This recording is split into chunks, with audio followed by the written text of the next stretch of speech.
Says we're going live. You are live. We should be live. Hopefully we're live.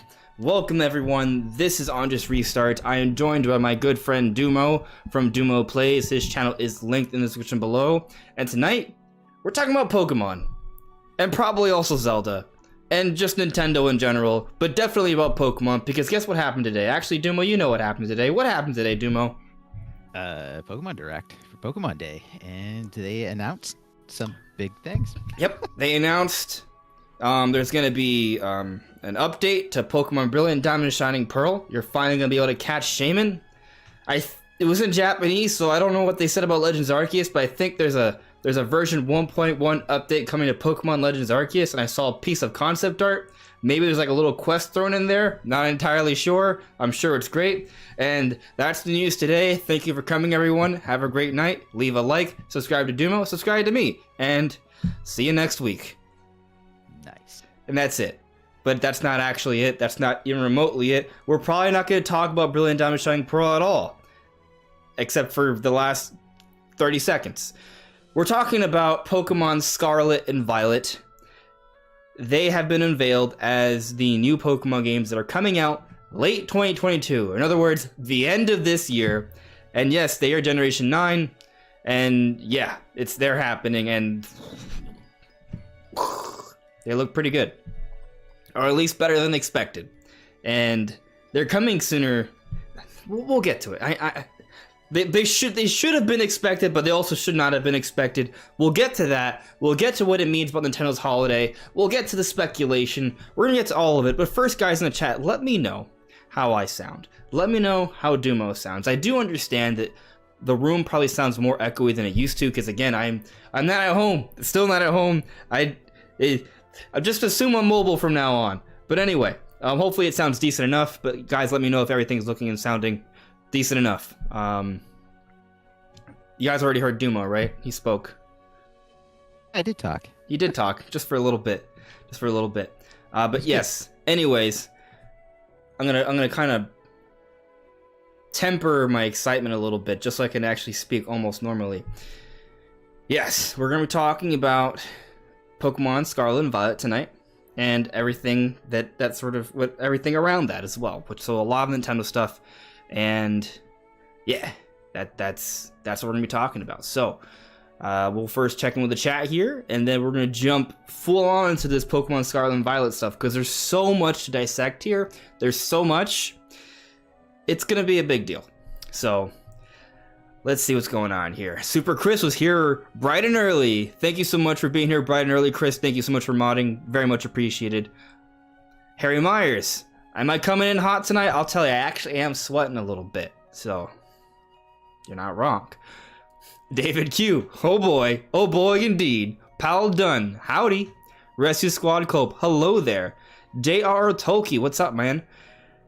Yes, hello. Yeah, I'm just gonna read your comment. Yes, hello. Yes, two-part question on AR. Why did you add restart to your channel title? And two, what happens first, Breath of the Wild 2 or Nuclear Annihilation? Okay, so I'll tell you the restart thing. So that's always been the channel name. I do not intend on changing it. It's been that way from the very beginning. But when I created this channel, the idea behind it was basically supposed to be a restart of my ambition, my life, my goals, my dreams. Because, you know, we all go through rough patches in life, right? And I always believe in, like, second chances and never giving up and just going for it, right? So, you know, that was kind of like the motivation, right? And I like legit the channel's first like logo, tentative logo, was a phoenix, because, you know, rising from the ashes, right? Starting again, restarting. That was a whole symbolism behind the naming. But also, like, my actual real world initials in real life, I'm not gonna tell you what my full name is here on the internet for everyone to hear, but it is actually ARM. So basically AR is actually my first and second initial. Now, my middle name isn't actually Restart or my last name, but, you know, it kind of fit. So yes, my initials actually do spell out ARM. So if you ever been to a arcade and you've seen ARM, probably me. It's probably my highest score, just so you know. But yeah, that's the basic idea there. The restart thing was about starting again, starting anew, going at it strong, and never giving up. That's kind of the symbolism there, and that's basically the naming. Now, what happens first, Breath of the Wild 2 or nuclear annihilation? I do not think there will be any nuclear annihilation. I understand there are some things happening in the world right now. I'm not going to pretend to be very learned on the topic. I'm not. But I'm certain that people are concerned. But I don't know. I'm not. Definitely, stay tuned, pay attention to the news, practice safety and all. But I'm not concerned for my personal life. I think I'm fortunate enough to be in a relatively safe environment. For those who aren't, I pray for your safety. But I think we are, as a civilization, we got a long time. We're fine. So. Just without getting political on it, basically the easiest way to say it is that at this stage in time, no one wins in that situation. So, generally speaking, it's all a bluff. Bluffs back and forth. It's just, they call it a nuclear deterrent for a reason, and there is no other form of nuclear deterrent, as much as people want to say it, because nothing else is as high as stakes. So, yeah, I like, it's normal to be worried and to be thinking about that kind of stuff, but at the same time, at the end of the day, no one wins. So why start something you lose automatically? So we'll just drop it there. Yeah. I definitely echo everything he said there. Again, I don't really talk politics on the channel, so this is about talking about games. We can get into philosophies and things like that and get deep, because I do sometimes think that sort of translates to some extent, because when we play games, it's an escape. We like to think about life and be introspective and sometimes retrospective. That's all fine and good. But anyway, to answer your question specifically, Breath of the Wild 2 is coming first. And I don't think it's going to be close. I think we have a long time. There are going to be many, many games coming out well before any sort of nuclear annihilation. I think, yeah, I'm not worried. So, I don't think you should be either. Birdman Senpai, hello there. Thank you for modding, buddy. Crazy Scoff, hello. Paul Dunn saying it's a good podcast. Thank you. I'm glad you think it's a good podcast. We're just getting started. I'm telling you, it's just the beginning. Paco Salvador, hello. Kitanu Tatsu, hello there. Having Hope 5. Good Sunday. Birdman Senpai, the art was from a new animation of Pokemon anime that is a side series covering Legends. Oh, okay. Good, because I only saw it, this is all in Japanese, I don't know what's going on there. Alright, so you guys are saying everything's looking and sounding good. Thank you very much, guys. I really appreciate that. Major Blazer, hello. Quacky-chan, hello there. Who else but Zane, hello. Thank you, guys. Javisario added me. I'm hyped for the Wit Studio Attack on Titan Pokemon Legends Arceus series. Oh. That's real? Oh man, that sounds pretty awesome. So Kitano Tatsu saying the Japanese trailer said winter 2022, which kinda implies the game comes out in December. So I haven't seen it for myself, because I haven't had time to dissect, but if that's the case, I mean, is there some way we can confirm that information, Dumo? Can you confirm that information for me somehow? For Scarlet and Violet, I can confirm that it says arriving in late 2020. And if you would like that, I will... I know I saw that part. I just want to know if there is a translation somewhere that says specifically December, like winter. If it says winter 2022, that does come with the implication potentially December as opposed to November or October. Like there is a window there, right? Because October 2022 still would qualify as late 2022. But if it says winter 2022, it could come as late as December, and that there is a difference there. So we'll try and see if we can figure that out tonight.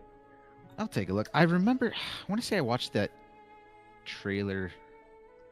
It was in French for some reason. All French subtitles, but it was the English trailer, so I don't know. I'll find it. I'll take a look. Okay. Pinecone 531. Good evening. Birdman Senpai, and the update for Legends was called Daybreak, where there's a lot of outbreaks going on around Legends. Okay, yeah, because I saw there was like multiple like large alphas, and I just beat the main game of Arceus today. So, and by main game I mean getting to the credit scene, the ending credits the first time, and there's actually a lot of post game. Like you could argue that the real game doesn't really like. There's still a lot more game to happen after that. So I don't know, what exactly, if there's like hordes of Outbreak alphas, but I saw like there were several alphas in the actual present. So I'm wondering if it had something to do with that. Matt Coots, Pokemon be making me excited for the first time since OG Sapphire. It's looking impressive, right? Man, we're going to get to it. There's a lot about this. I'll put up, we'll be looking at frames and stuff, and just, there's a lot here that has me very excited. Oh man, it's, whew, trying to contain myself. I really am. I'm trying. Super Chris, you got your username from something you yelled when you were a child. Okay. In typical kid fashion, you called yourself Super Chris. That's pretty good. Adding super to your name is definitely not a bad thing. Taker610, good guess, but that is not my name. It's not a bad guess. It isn't, because I mean, you can tell that I am of Hispanic descent, right? So Rodrigo Montoya sounds like that, but it's not my middle or last name. Good guess though.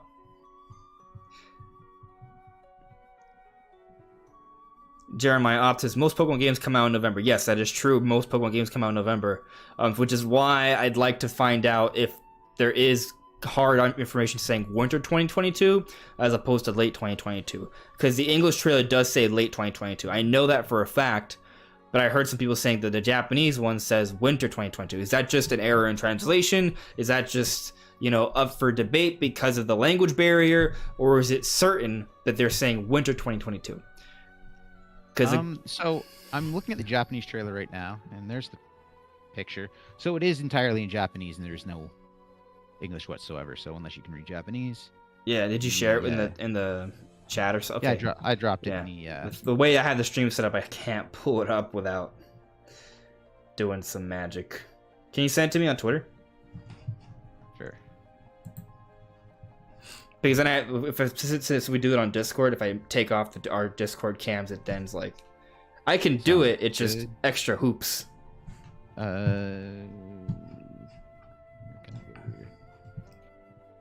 So just going through the chat here while Duma finds that. Major Blazer added me. Do you feel like it's too soon for next gen Pokemon? All right, so that is kind of like one of the big talking points around this topic, right? So I feel like we should definitely tackle that first. Because literally yesterday I put out a quick little video talking about the two different ways the presents could go. And because I presented two different ways, I wasn't wrong, right? But I definitely was hoping for the other way. But it's not necessarily a bad thing that it's going this way, to be clear, okay? So, and I know I'm not the only one who felt this way. I think a lot of people were starting to think that Pokemon Company and Game Freak were going to lengthen their generation. I think a lot of people were sort of thinking that was going to happen. And, reasons that I brought up for that is that you look at how they handled the DLC. You look at what they're doing with Legends Arceus, how it came out in this year as opposed to last year, how they outsourced Brilliant Diamond Shining Pearl. All those things make it seem like they're making efforts to give Game Freak more time to make their games, right? And it also perhaps came with the implication that perhaps they would be willing to push up the release date for Generation 9 for not November of this year like they've been doing every 3 years for a new generation, but maybe like by the end of the fiscal year, giving them just a few more months, right? But that's apparently not the case. Now, if it's December, that's an additional month, right? But, it's 1 month. So we'll see on that. But actually, figuring out that December-November thing is actually a big deal for other reasons. We'll get to that in a little bit. But, yeah, it is, we should have, it's expected from the perspective of this is how it's been for the last, 12 years. They've been following a 3-year cycle consistently. Pokemon comes every 3 years. There is a new Pokemon game that comes out in November.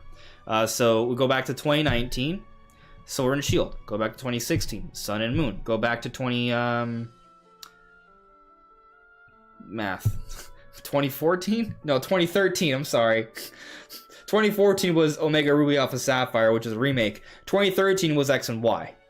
And then I think that's when the pattern started, because I want to say with Gen 5, was it 2010 or is it 2011? It might have been, I think it was 2010, which would still kind of hold there, but I think it came out like early 2010. Let me confirm that. Black and White Pokemon release date. I don't think they were worldwide yet. Or were they? No, X and Y I think were the first worldwide released Pokemon games. The initial release date for Pokemon Black and White Generation 5 was September 2010, 3 years later. I mean, it was still kind of a 3-year cycle, but it wasn't like exactly holiday.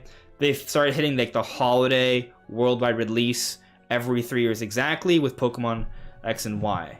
Although X and Y came out in October. So, there has been some variance. But basically, every 3 years, there's a new generation of Pokemon.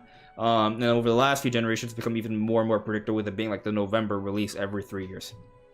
So, now we're going to 2020, where it's now 2022. It's time for that next generation based off the 3-year cycle.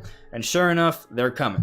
We just were sort of thinking that maybe they would push it off a little bit just to give Game Freak a little bit more time to polish, get it right, make sure it's good.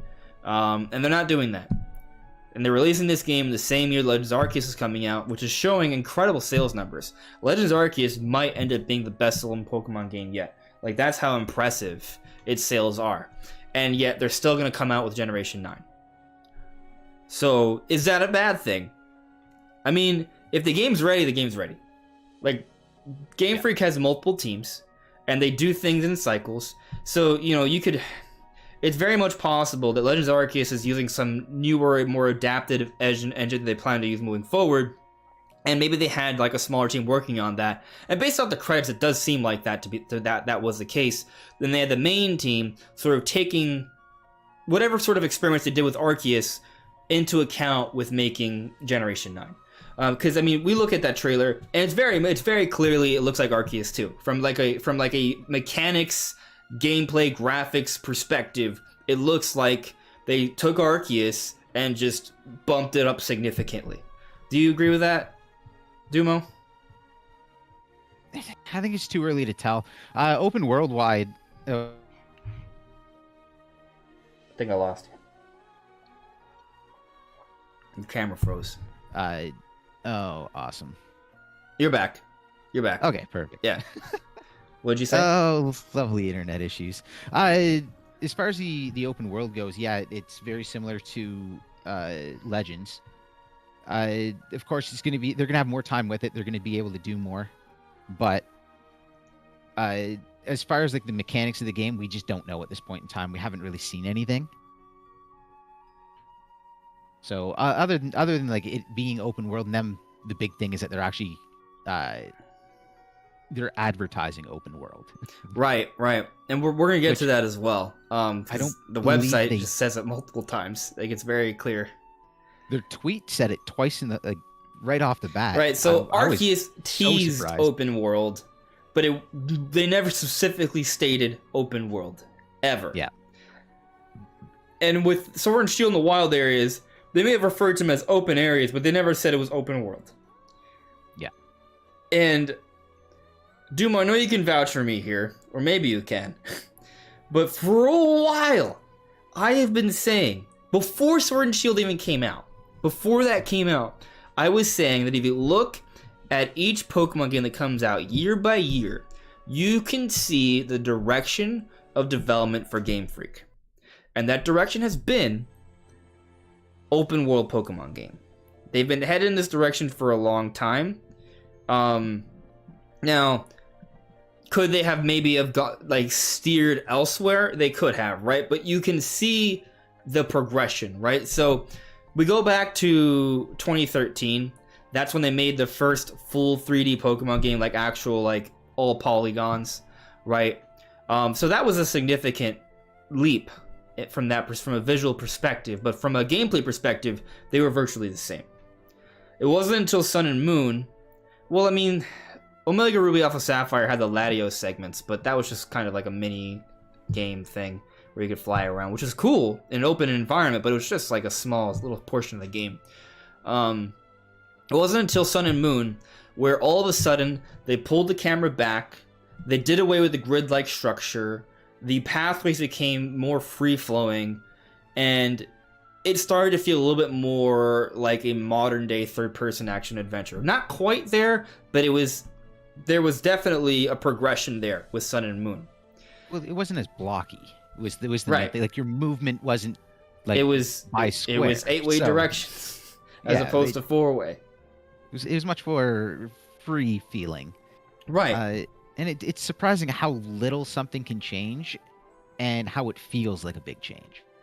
And that's sort of where that was. And they even included... All they really did was get rid of the grid.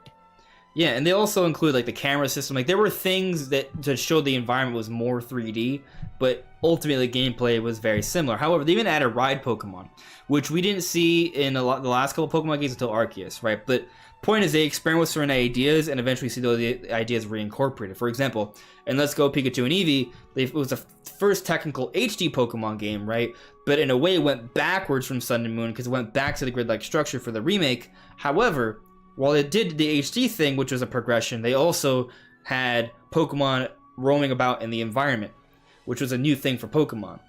And then what happens with the next game, Sword and Shield? They bring back a lot of the events that they had with Sun and Moon, but then they take it up another notch.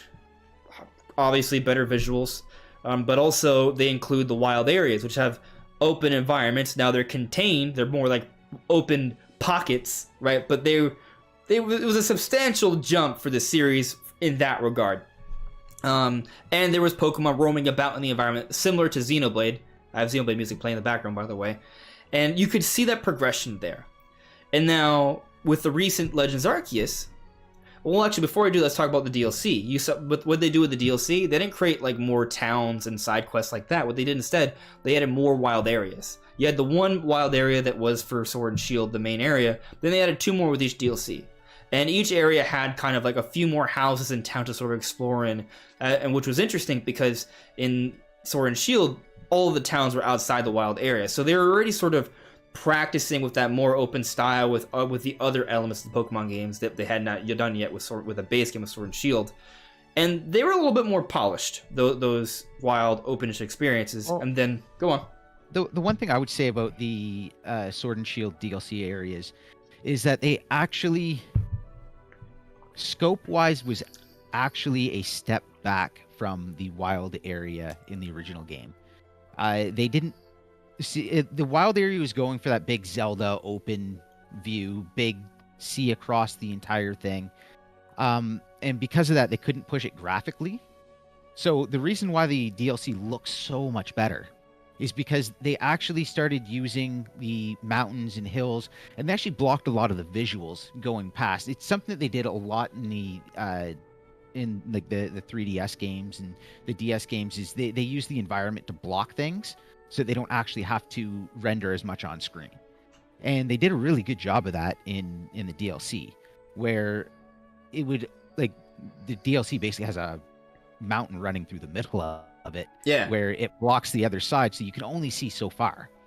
And the entire purpose of that is just so they don't have to render as much, so they can put more detail on screen. They also scaled back the number of Pokemon that were on screen, which really helps. So there were basically optimizations for that particular engine. So they were advancing, but it's a good point though, because now that I do think about it, they were smart with the geometry, and you wouldn't see as much of the background necessarily. And then going back to your point of you see that change. So they went for having pockets with a lot of Pokemon in them where you could see everything, to sectioning it off and only putting so many on screen. And then when we get into Legends, again, they're not putting like 30 Pokemon on screen at a time. It's actually fairly limited, but you still got that open, that nice view. They did a smart job of the Pokemon appearing in the relatively right place. Now, obviously, you can argue Legends Arceus doesn't have a very good pop-in and things of that nature. Yeah, we're not here trying to argue that the Pokemon games are some sort of incredible technical achievement. They are not. They are definitely on the lower end of the spectrum in terms of technical achievements for the industry, but we're just talking about Pokemon, comparing it to other Pokemon games. There's been this advancement, right? So, well, there's an argument for being technically like impressive with. You cannot name another franchise that puts that many characters into a game. Yeah, that's a whole other thing. But graphically, no. Yeah, it is. They do creative things, and I like some of the creativity they do, but they are definitely on the lower end of the spectrum for pushing graphical fidelity, which whatever. Yeah. But going back before we talk about the advancements of Arceus and how that leads to what we're going to be talking about with Scarlet and Violet. Another interesting thing that they started to incorporate. I mean, it technically did it beforehand with the Zygarde pieces, but in the DLC there was like collectibles you collect throughout the environment that were very similar to the Korok seeds you saw in Breath of the Wild, right? So the big sticking point here is that basically Breath of the Wild inspired how Pokemon, and not just Game Freak, but pretty much most developers on how to make a good open world game. You offer a lot to do in that environment in different ways, right? So what Game Freak started doing, they started actually giving you more to do in these openish environments. So like there's those collectibles, there's the Pokemon, there's the different things to interact with. And you see all of that carry over into Legends Arceus as well, because there's the unknown you can find. There are the wisps you can find as well. So these are like, sort of like Korok substitutes. And then obviously you have all the Pokemon, and then there's some side characters, and then there is the bushes and objects you can break, and then there is the trees and these different things, and then just the open style of exploration between climbing and swimming and flying and running and jumping and digging. So all of that together creates a lot to do. It creates a pretty good gameplay loop.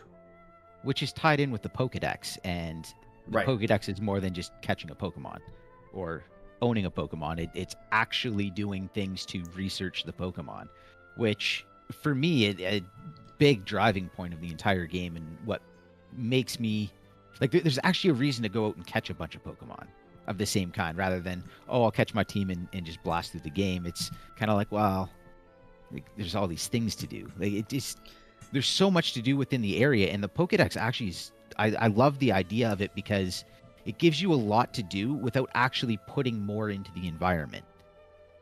Yeah. So some people might not like it. I loved it. Yeah, whenever you see a Pokemon, the thing is, there's multiple ways that you can sneak. You can sneak or like hide. You can thinking of different ways to approach them. You can just go gung ho Rambo, just attack them, right? Or you can attack them from behind or from the front. So you could either you could just announce yourself to them, and then it's like mano a mano, very obvious battle. Or you can take them by surprise from behind.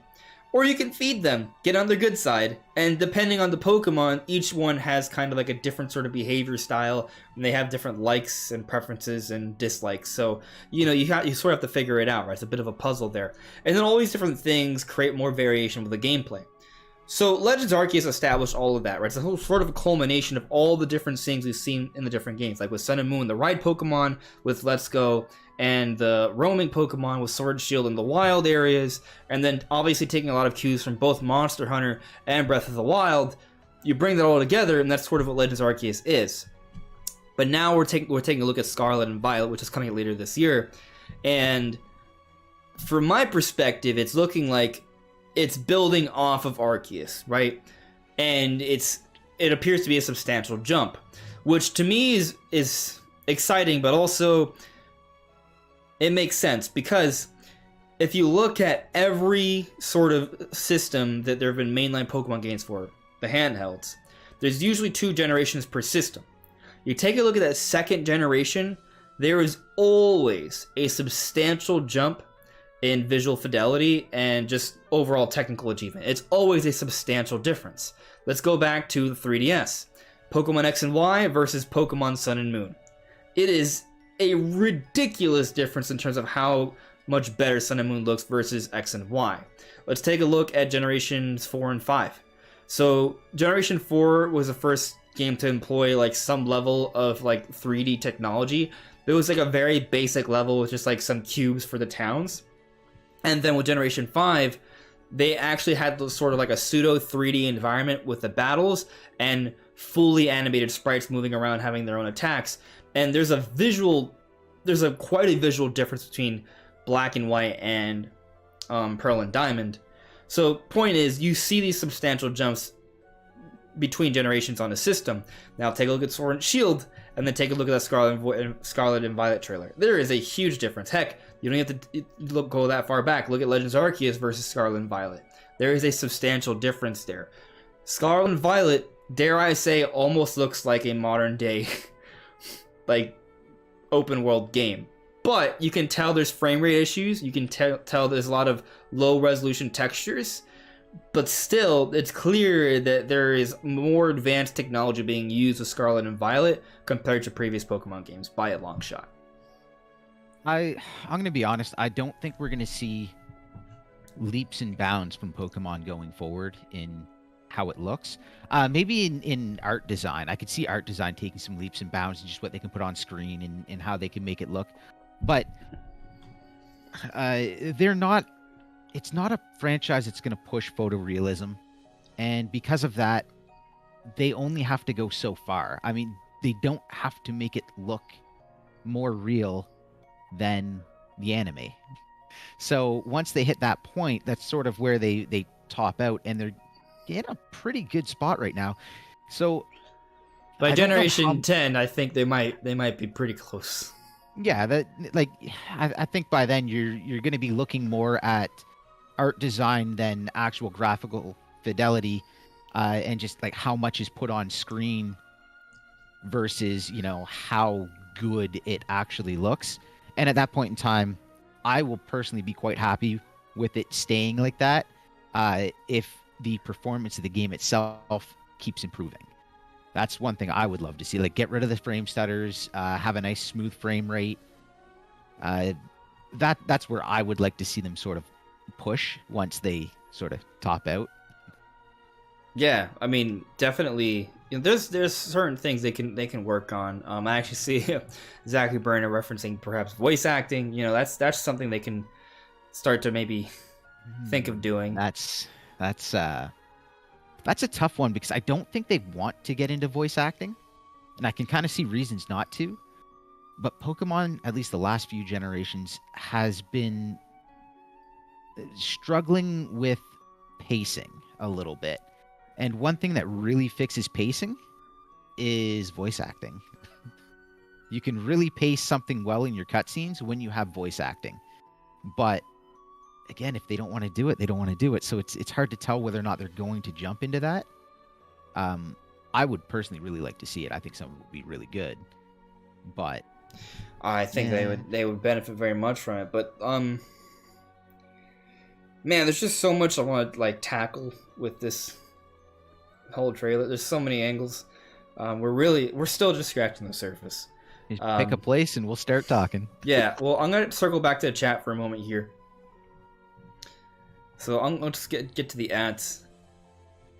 Actually, I think we were talking about Major Blazers. Do you feel like it's too soon for the next gen Pokemon? And we talked about it, but I don't know if I really gave a specific answer.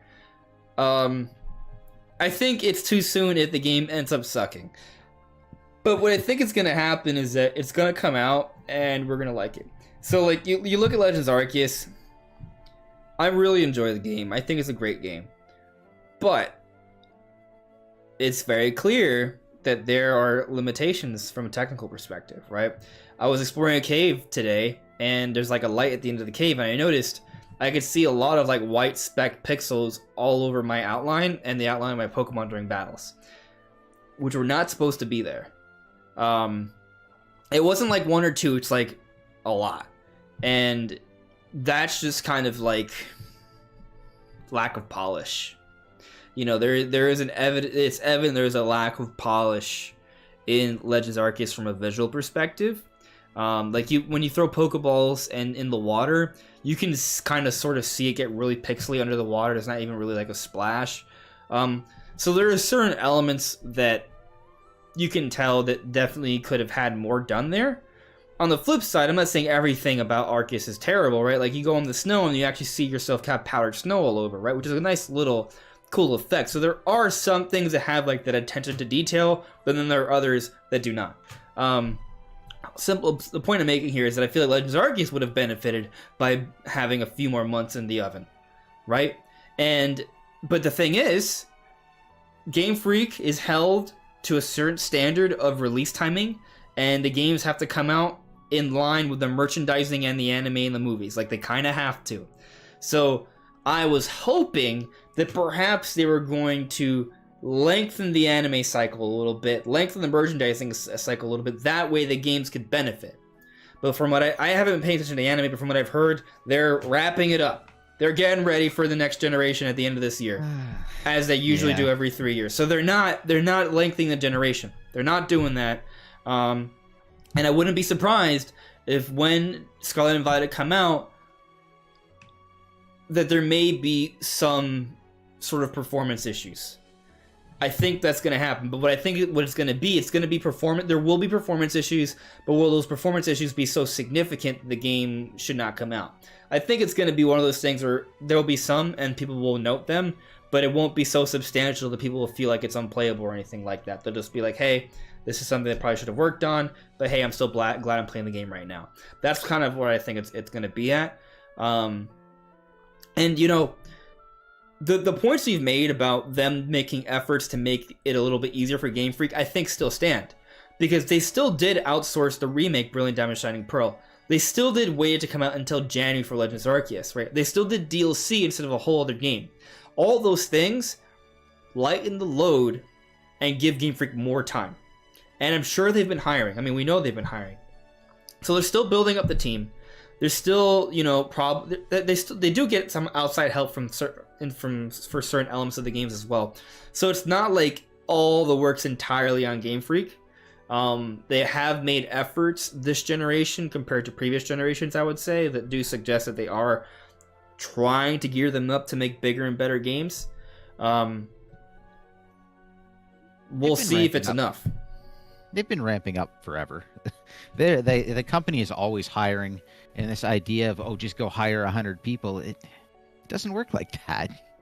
That's just not how businesses grow. You got to be a team. It's got to be a cohesive process. You know, you need to have people you trust. You need to have there needs to be a connection between different members and a cohesive perspective of what you're doing, what your duty is, and how it relates to the project.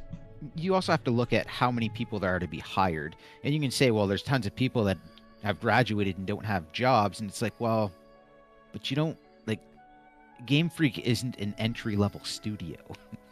So you need to wait for people that are qualified, that are looking for work, or that you can sway to come over to your company. And these things take time. Just like everything else, the whole industry is sort of on a...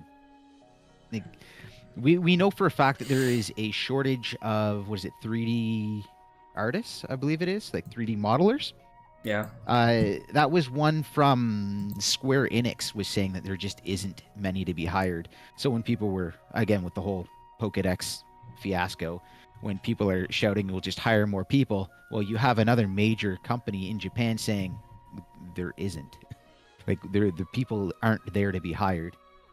As far as the game itself, I would have liked to have seen it come out next year, personally. I want to see them be given more time to make these. But, I mean, if it comes out and the game is good, is it really worth holding it for an extra year? And again, there's always going to be issues with how it runs, and there is going to be issues in the game, and people are always going to blow them out of the water. Again, Zelda, Breath of the Wild, I think everyone probably knows about that patch of grass right at the beginning, and everyone was saying, well, the game lags, it's terrible, it's broken, it doesn't work. That's not true, throw though. it in the trash. And the whole time it's getting like these massive reviews, and people are just freaking out and loving it, but then you still have that vocal minority that's yelling, it's garbage, it doesn't run. You want to know what's a common get that theme with that's Pokemon been going anyways. lately? The common thing that's been going lately is that, oh man, this game doesn't look like the most impressive open world game ever. This is bad. And then the game comes out, the reviews come out, people are like, wow, this is like one of the best games I've ever played. Somebody alluding to, not only alluding to Legends of Arceus being one of the best Pokemon games people have ever played, because that was a narrative for that one. From a technical perspective, it looked like doo-doo, and then people play the game like, whoa, this is actually really great. But also for Elden Ring as well. Like, a lot of people have said that, I mean, for its respective systems and compared to other games, it doesn't look that visually impressive. But what people aren't taking into account is that it's an open world game. There's a lot more to process there. And people are really loving the game. Like, it's more about the gameplay. And people are loving the heck out of it. It's getting incredible review scores. It's looking like at the very least, a Game of the Year candidate kind of game. Maybe even Game of the Year across the board for a lot of outlets. Like, it basically has the same Metacritic score as Breath of the Wild did when it came out. So that does say a lot. So yeah, it's very impressive. But point is, gameplay sort of stands above all else here. Now, I want to address an interesting observation from David Q in the chat. So David Q says that the protagonists look way too younger. So I find that to be an incredibly interesting observation. So I'm going to get to that in a moment, but I saw a super chat here, and I do want to get to that real quick before I forget. Taker610 provided a super chat. Thank you very much, Taker. Nintendo's use of upscaling may help Pokemon. Maybe they use that technology. I don't know if they will, because Pokemon, Game Freak, they sort of like develop outside of Nintendo, but that doesn't mean they don't work together. They could in theory, but I don't know. But it would help, absolutely. I mean, they would hit that theoretical stopping point sooner. Yeah. I mean, it would probably, for a game like Pokemon, it would probably be pretty solid to use. So it would help because like it's easier for them to just run the game at lower resolution if they use that trick to upscale that resolution. Yeah, that would help a lot. But anyway, so let's get to this point about the the protagonist looking way younger, because I find that interesting, right? So first, let me show you guys the Pokemon website, because it does show them there, but then I'm going to show you them in the trailer, and you're going to be kind of shocked, okay? So bear with me here. I'm going to show you, I'm going to put it all on stream so everyone can see. Because I was taking a look at this earlier, and I was like, huh, are you sure? You'll see what I mean. I'm getting to it. But first, I want to show you what the art suggests, because the art does go to your point of them looking very young. So let me put this on the stream for you guys to see. Let's see here. Not that. There we go. All right, you guys should be able to see it now. Should be able to see me interacting with the website. Do you have the stream up by any chance? I do indeed. Okay, at the moment. Okay, there it is. It's up. Okay, it's up. So all right, cool. All right, so I mean, there's some beautiful stills of the game. It looks pretty good. Note here, I want to see if I can get. Yeah, thanks. Like, you can see that there's a pretty detailed hair and backpack and shorts. Like, there's a lot of texture work there. But they're gonna show those are stars. We'll get to that. Here's the shots of them. Right. They look. I mean, they look like middle schoolers in Spain. By the way, this game is definitely inspired by Spain, which has me really excited. I think that's a really cool direction to go in. Yeah, they definitely look pretty young. Does it let me click on these? No. Although you can't right-click and save them. Yeah. Can you guys see? I don't know how much. I put it up here. They don't. This is not a very high resolution look. Can you see it? I just. Yeah. Like it's again it's not high res. It's not high res. I'm gonna put up some stills from the trailer in a second. That'll be a little bit better of a look. But here, you can kind of tell there's a lot more detail in this player model than pretty much any other player model in any previous mainline Pokemon game. Is that much evident from there, or is it too blurry? I feel like the problem is the blur. Can't tell too much. Is it texture or is it blur? Okay, that's what I'm looking at first. So let me see if I can put up something so you guys can see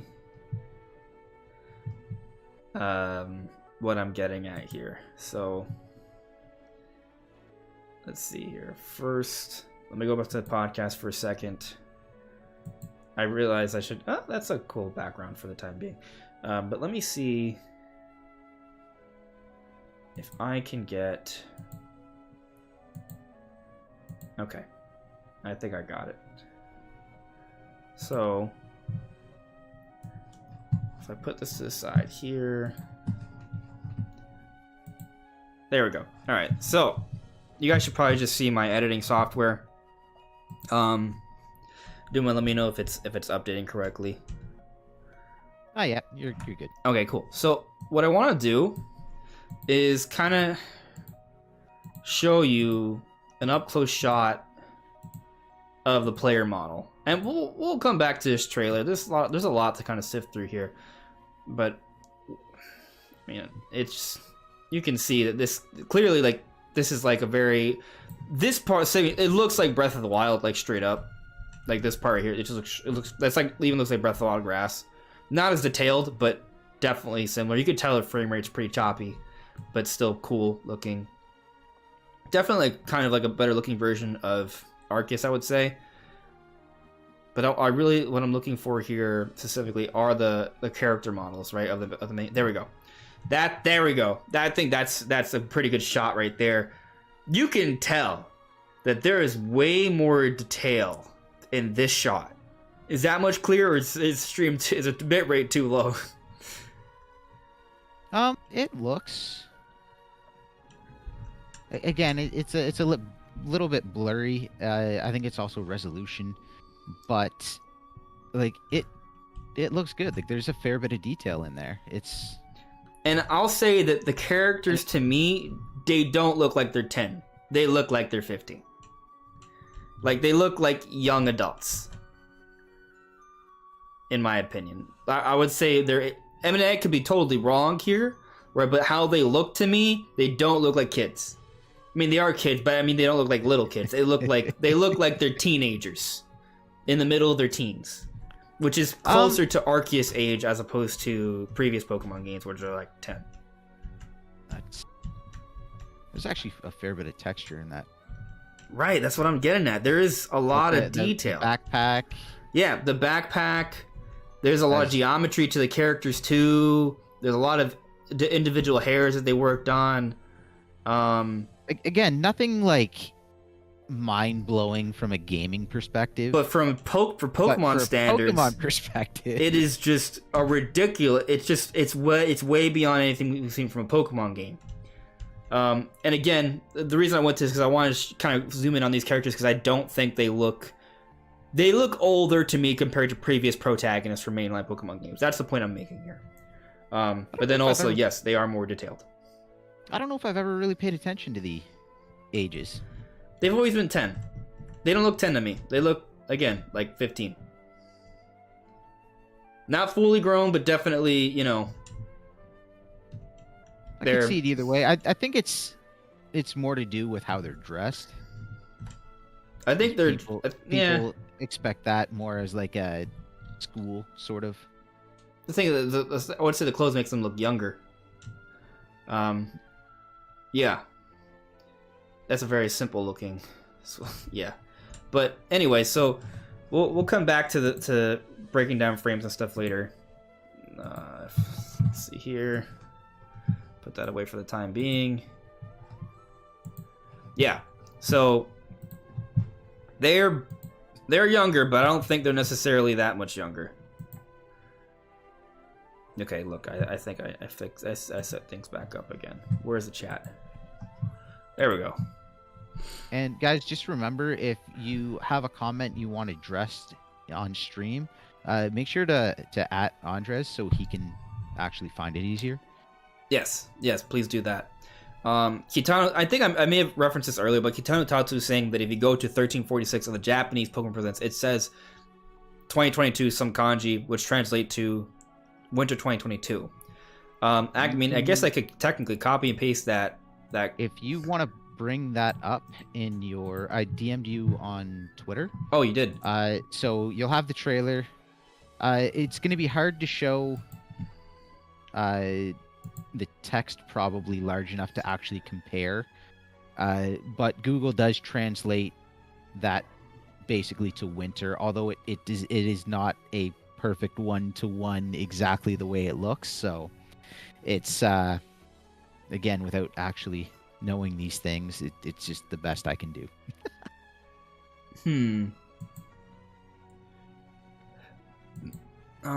Let's see. I'm looking at I'm gonna put up something in a moment. I don't know kanji, so it's kind of like I'm like interpreting art basically. Yeah. Let's see. There's 3 lines with the perpendicular vertical line. Where was Hannah? Yes, there was an English trailer. Okay. But some people were saying that the Japanese Like a trailer 7 almost. basically had it, instead of saying Dash winter at the bottom. 2022, it was saying December 2022. So we're just trying to take a quick look at that. All right, so I'm actually copy and pasting what Katano Tatsu said, and it does match what you sent me in the screenshot of the trailer. So I'll show you guys here so you can see what I'm alluding to. Not even that. So I'm trying to see what these 2 last kanji mean, and Kitano Tatsu kindly provided that in the live stream. So I'm literally just gonna go to Google Translate and like see. Not Spanish. The Japanese. Actually, how does it even work with kanji? I don't even know, man. Google Translate covers it. It's kind of small. So just English. Let's see what happens. just put it right there. English. You can. Winter 2022. That's what it says. Is the stream showing that, or is it being cut off? Yep. No, it's visible. It's visible. So yeah, those kanji are literally in the trailer. It says winter 2022. So I guess this is a good point to start talking about release timing here and how it impacts other stuff. So what does winter 2022 actually mean? Can it still happen in October or November? You know what? Let's look up what the official winter means. What is the official date? Because it's not... When I was growing up, winter was December, January, February. But there is an actual date that it starts. So winter officially starts December 21st. So it's definitely not coming out that late in the year. What about in Japan? Is it different in Japan? Official date in Japan. Let's see if that's any different. December 22. So, I mean, basically, if it holds to winter, that does mean it's not coming in November. And actually, there is a window here where my prediction is not wrong. So, okay, so my prediction was that Legends of Arceus was going to come out early next year. Technically, if they keep to that season, it could come out January or February. And there is Legends of Arceus DLC planned for this year. So then technically that was my prediction, and I would be right. Now, I don't really care to be right. I just care about the truth. So that doesn't matter too much. I'll take the L there. Doesn't matter. But I definitely feel like I could see a situation where the game doesn't actually come out this year. But I'm going to assume that it's coming out this year because most other trailers are saying late 2022. So maybe it's a December release. Yeah. Which is still a little bit later than usual. Again, one of the problems we have is that there's a lot of room for interpretation. We don't know Japanese, so yeah. I'm thinking about taking a Japanese class within the next couple of years, so maybe that'll help. Be worthwhile. It might be. Worthwhile. I've kept telling myself, for someone who covers Nintendo, a Japanese-based company, if there is a language I'm gonna pick up that would be helpful for that, it probably would be Japanese. I speak English and Spanish, and I'll tell you, my knowledge of Spanish culture made it pretty clear to me that this game is based off Spain, but I don't even think you need to be Spanish to know that. But anyway, I think learning Japanese probably would definitely help. Yeah. Because the thing is, if it's coming out in December, then there's not really much debate to be had, I would say, in terms of what else is coming out in the year. But if it's coming out in November or October, then people are starting to get worried, right? So what am I getting at here? We're talking about Zelda now. A lot of people are thinking that because we're getting a generation of Pokemon, a new generation of Pokemon this year, late 2022, and it's an open world Pokemon game, truly and fully, that means Breath of the Wild 2 is getting delayed. It's not coming out this year. It does not mean that. But it might mean that. It's possible. I'm going to say that I think that the release date for the Generation 9 of Pokemon has nothing to do with Zelda. I don't think so. Yeah. I think regardless of Breath of the Wild 2, whether Breath of the Wild 2 is making out this year, I don't think it matters.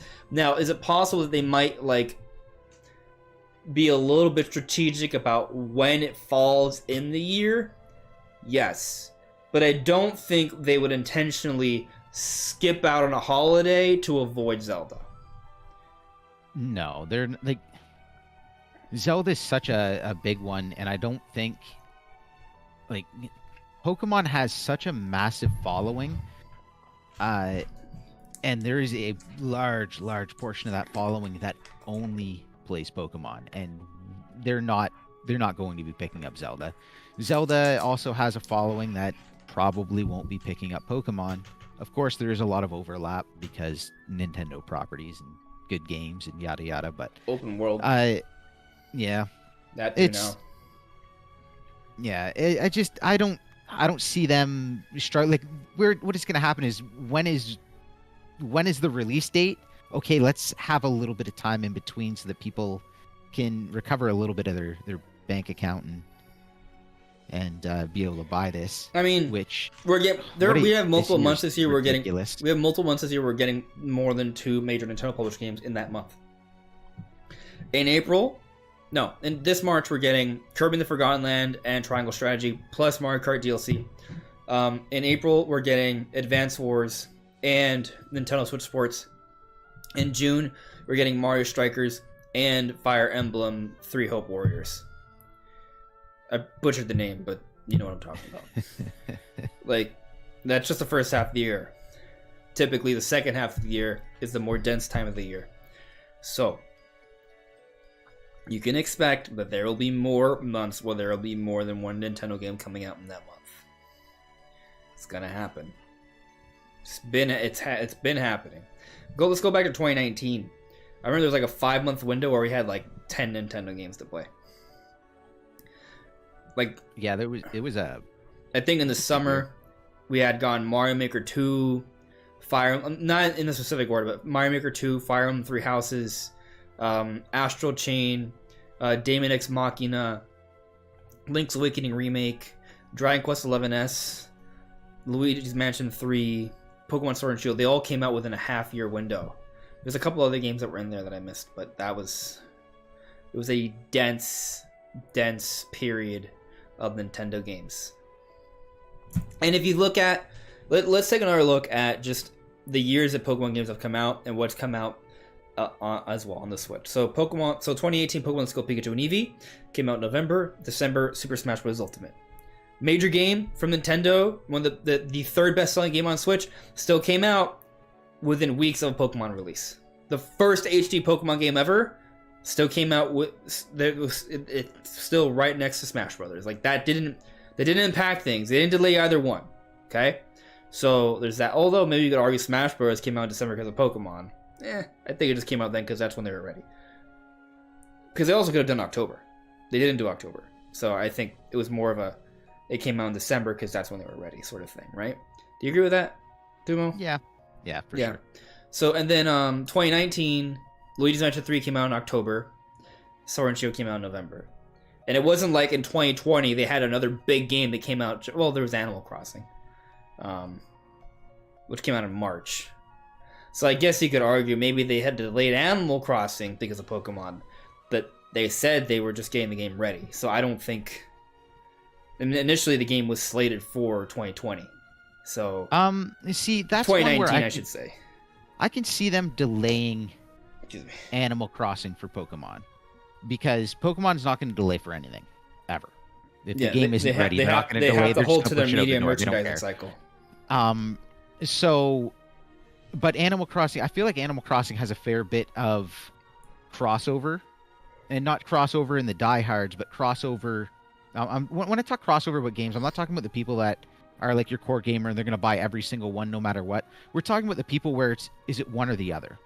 Well, Because the Animal Crossing audience and the Pokemon audience both come from the handheld side of Nintendo, right? And that's where Animal Crossing got really popular.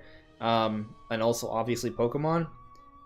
I mean, so I totally agree with you. Like, I know a lot of friends who play Pokemon who also play Animal Crossing. Like, there is definitely a big sort of, like, crossover there. Again, before Animal Crossing got delayed, whenever I was asked about it, it's like, oh, well, I'm not getting Animal Crossing because I'm going to be getting Pokemon, and I don't have time to play both of them at the same time.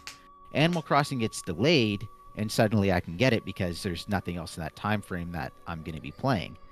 And that is legitimately what happened, is I bought Animal Crossing because it wasn't intersecting with Pokemon, which I was going to get.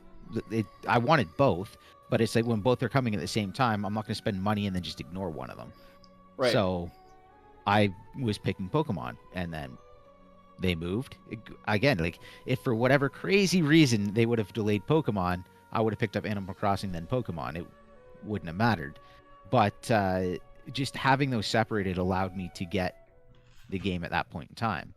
And it's the people that aren't your diehards into the series that you're trying to catch. So if you have someone that's big into both, they're going to buy both. If you have someone that's big into one and interested in the other, if you slam them together, one of them is going to get dropped almost every time. And that's basically why, like, I can see Animal Crossing getting separated, because it is that sort of more relaxed, slower paced, chill sort of game between the two of them. And if you put those both at the same time, one of them is going to get dropped by a large enough number of people that it is going to be significant.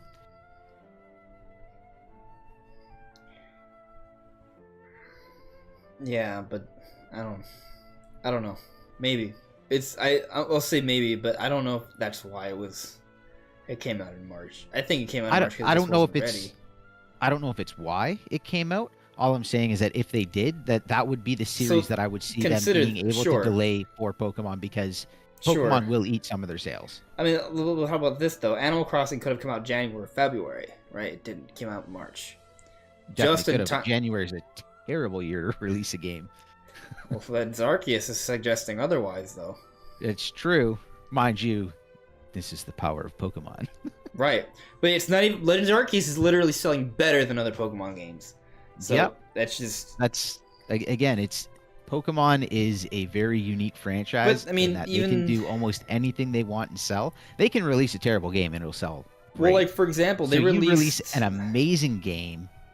Doesn't matter when you're dropping it, people are going to get it. But last year though, they sold 3D World plus Bowser Fury in February, and that still did really well.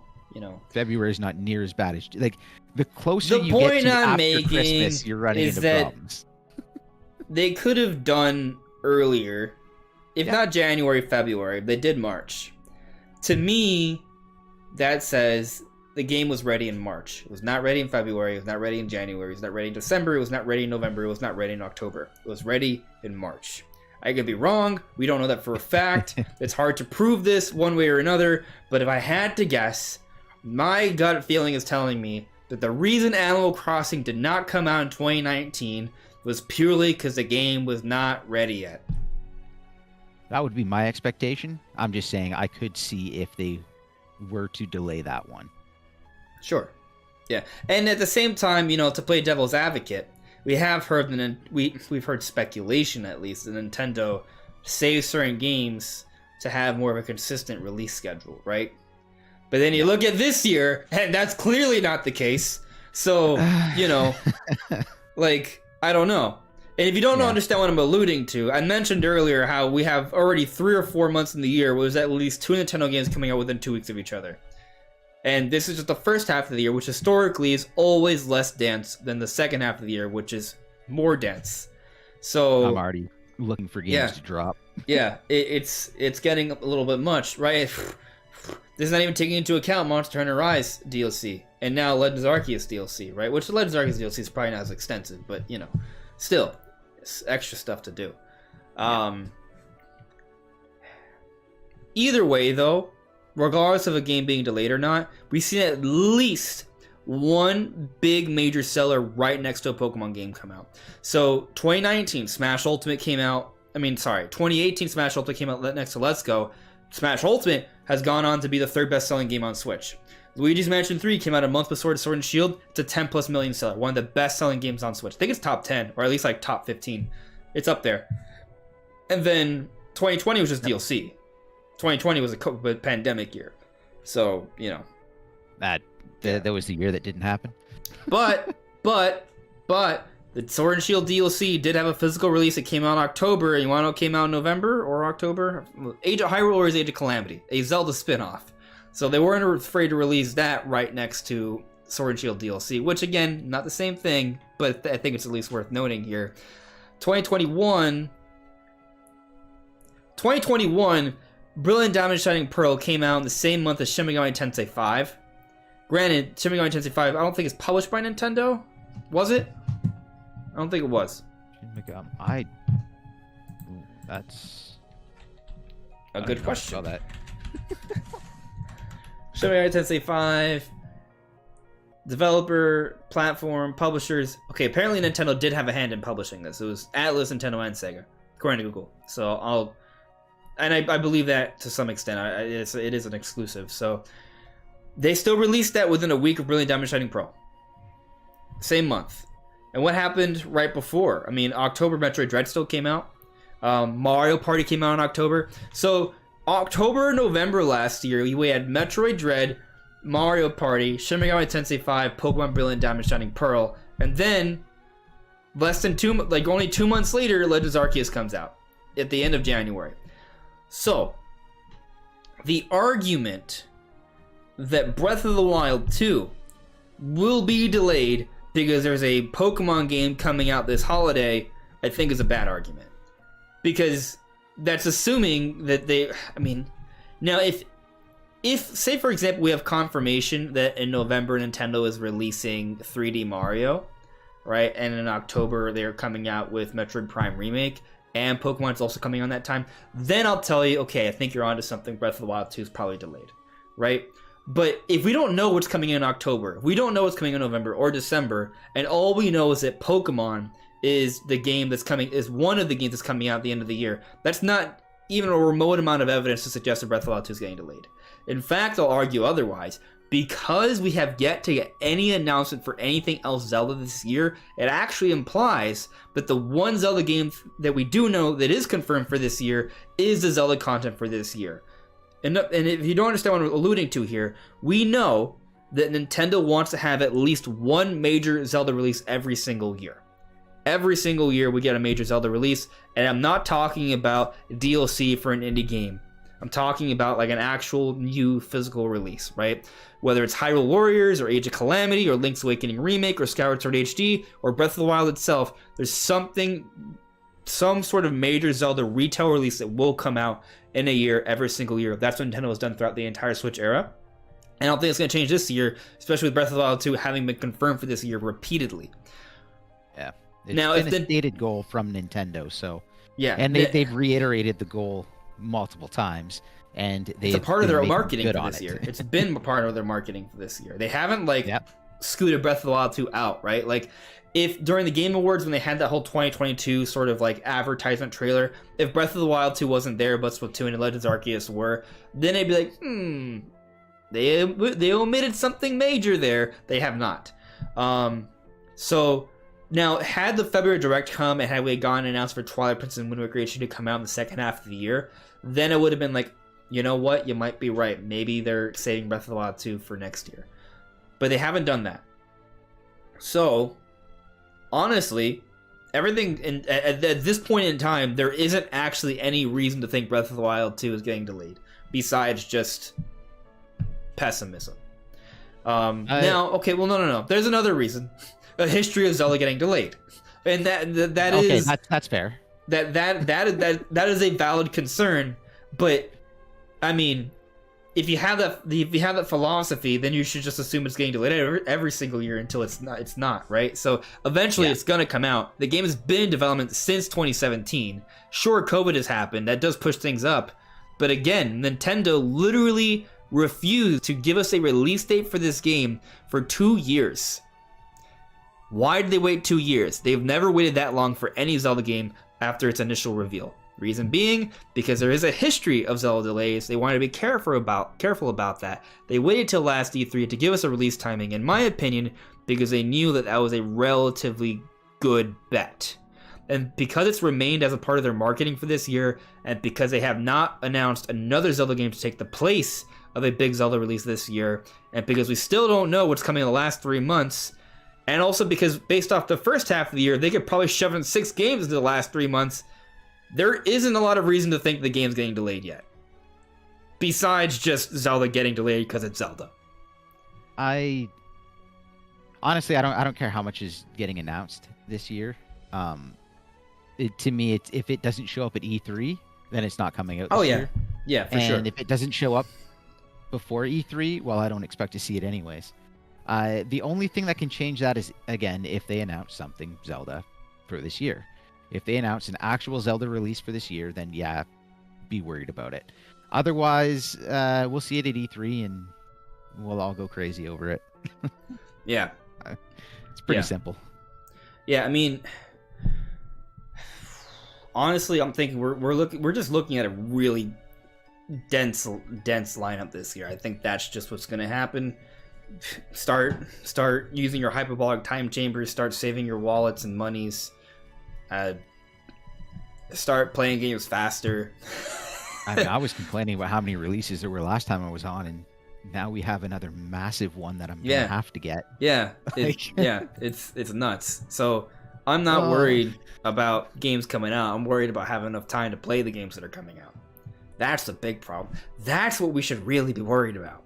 The games are coming, but are we ready for them? We are not ready for them. That is the real issue here, my friends. We need to get ready because there's too many games to play this year. It's not fair. Guys, slow down. And when I'm saying guys, I mean Nintendo, other developers, slow down. Unless your name is in the Retro Studios staffing credits, hurry up with Metro Prime 4, please.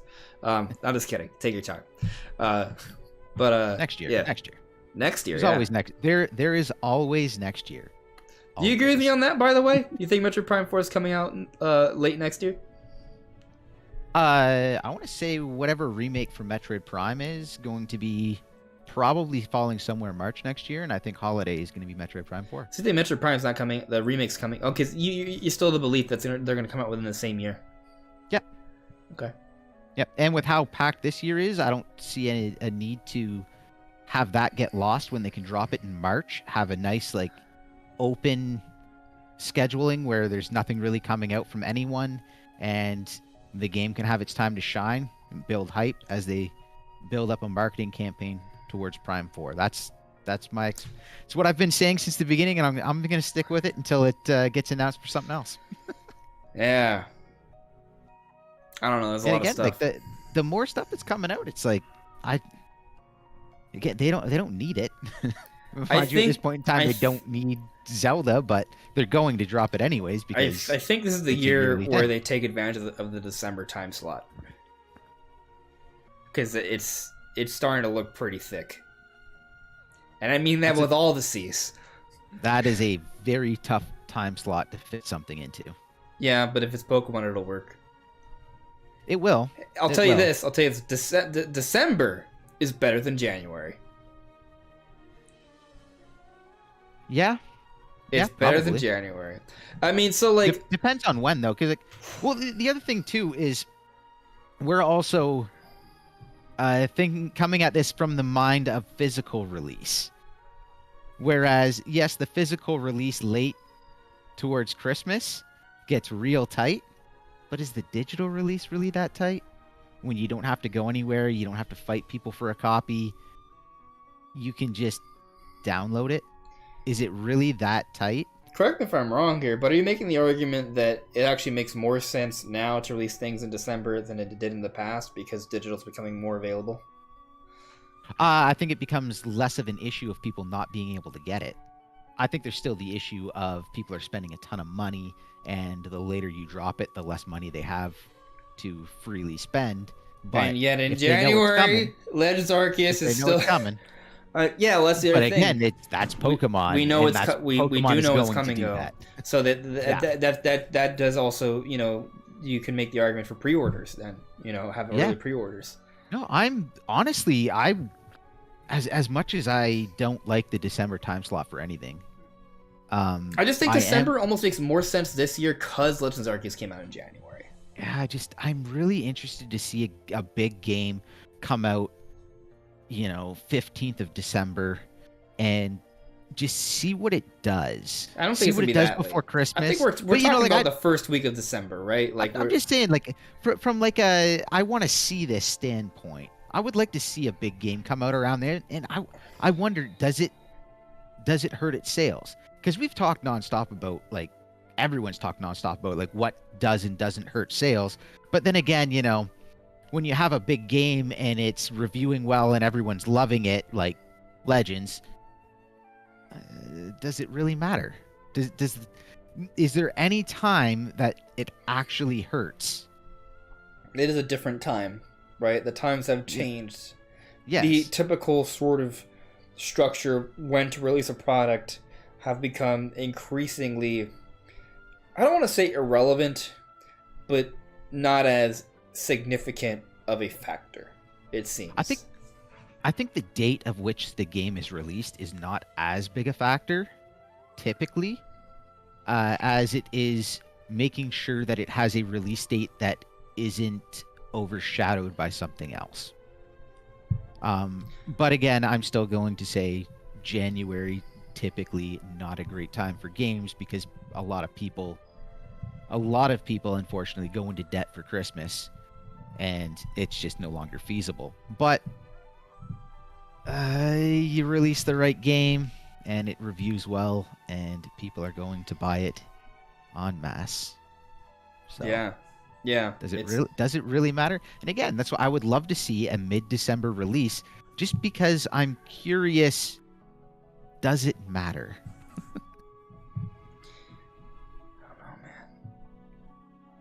It's one of those things where, like, if you do that, then you're kind of boning yourself, right? Like, you don't want to take that risk.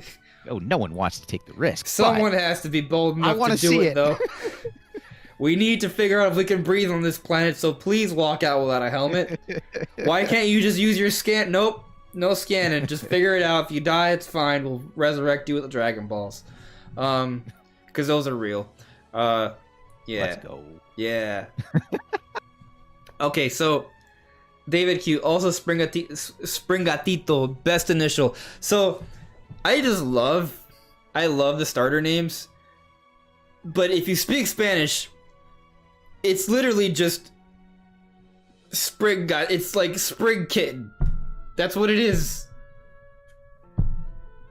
Sprig Kitten. Which is fine. I think Gatito is cute as hell. So, like, Sprigatito is just so cool. And then there's Fuecoco. Fue as in, like, fuego. Fuecoco, but also, like, crocodile. So, fire croc. And then there's, like, Quaxley or something. I'm not a fan of the duck. Quaxley. Here, let's show them to you guys in the stream so you guys can see. Here's good old Quaxley, the duckling Pokemon. I'm sure some people are going to be a big fan of Quaxley. It is adorable. I will say that. It's definitely not my least favorite. Oh. Okay, well, we're going to have to fight. Oh, yeah. Is Fuecoco your least favorite? Yes. Okay, well, we're not going to fight that hard. Because my favorite, favorite is Sprigatito. I want it. Want it bad. Yeah, I normally go for the fire starter, but occasionally I go grass. This is a grass gen for me. Sprigatito. Actually, I want both of them. I want Fuecoco as well.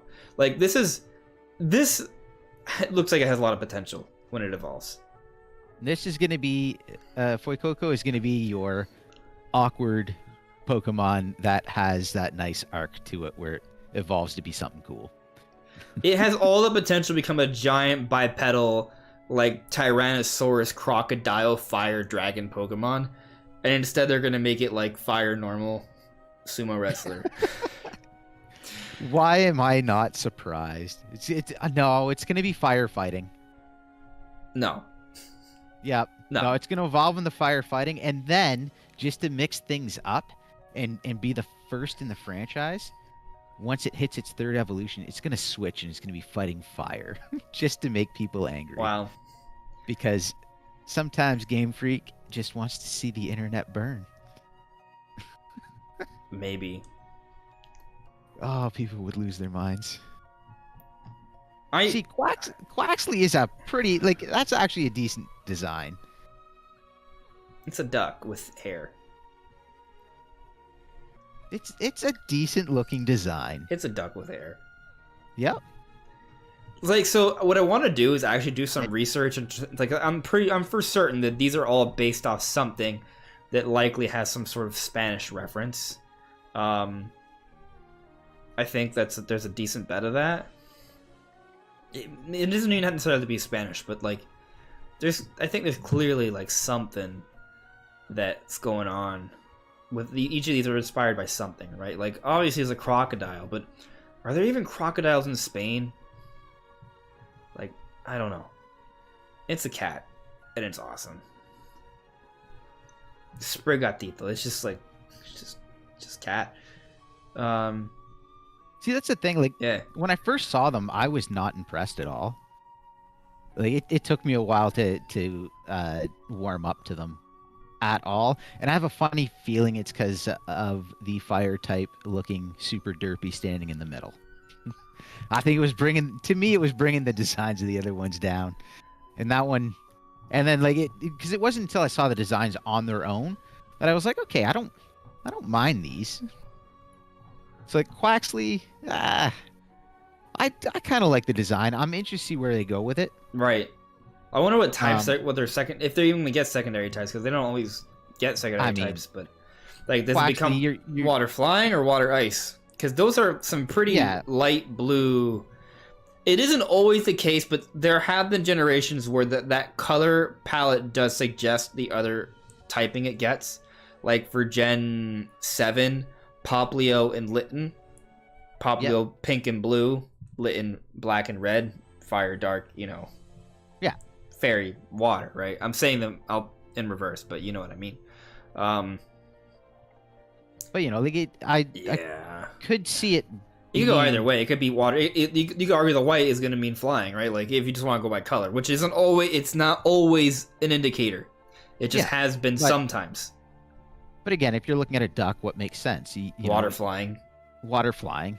But that also seems kind of basic. Super obvious. Do they want to go that obvious? Water ice might be It wouldn't surprise me, but water ice would be interesting from a starter perspective. Yeah. But also, we also don't know what direction they're going to go. Right? Like something weird could happen with that intermediate form. And you're like, oh god, Yep. And going with the color thing, you could argue that the yellow might suggest lightning, but we thought that for maybe what's his face, Cinder Bunny, Cinderace. Well, yeah, what's his first form? Score Bunny. We're like, oh, maybe it's electric because of the pouches. No, it's fire. Just pure fire. Yep. So I don't know. I feel like it's unlikely that this thing will become fire electric, as cool as that would be. I've actually seen some people suggest that this looks kind of like a habanero pepper or something. So there could be something to that, which would only make it spicy. So maybe it becomes fire grass, except I doubt it becomes fire grass because there's already a grass starter. I mean, it's spicy. It's just going to be fire. Fire. Double fire type. There you go. New typing is more of the same typing. Yeah, tough to say. Mean, fire attacks. Stab, like double stab. Yeah, now, the only typing that I think honestly could make sense, but it's entirely dependent on what direction they decide to go in, and there's a good chance they will not do this, is Fire Dragon. Because it's already a crocodile. and it's a bipedal crocodile, which definitely has allusions to a Tyrannosaurus Rex, which, by the way, has already been made into a dragon with Tyrantrum. So, Yeah. like, they could I don't know. go in that direction. They probably won't, because I don't think... Have they ever done dragon for a starter line? Do not tell me. I know there's Mega Sceptile, but it's a Mega. Like, No, that's it wasn't a starter. It didn't get dragon until it got Mega Megas. Evolution. But as a base starter... None of them have.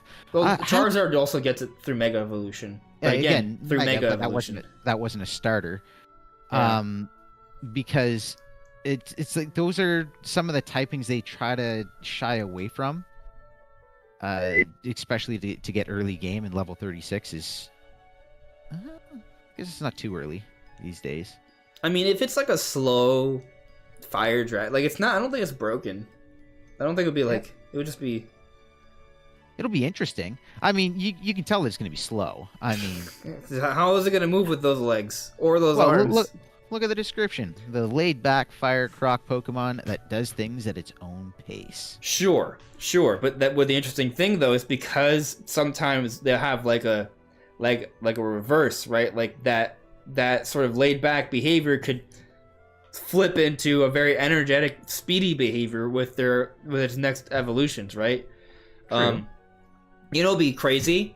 What if this time around they just are like they have tangential evolution right from the get-go, right? So like what if the region has separate areas, right? Like if you evolve your Sprigatito in the west, it becomes Grass Fairy. If you evolve it in the east, it becomes Grass Electric or something, you know. And with Fuecoco, it becomes Fire Dragon in the west, or Fire Slow Fighting. Firefighting. Nah. Everywhere else. Fire Ground. Becomes Fire Ground in Fire the west. would be an interesting one. And this could become Water Flying or Water Ice. You know?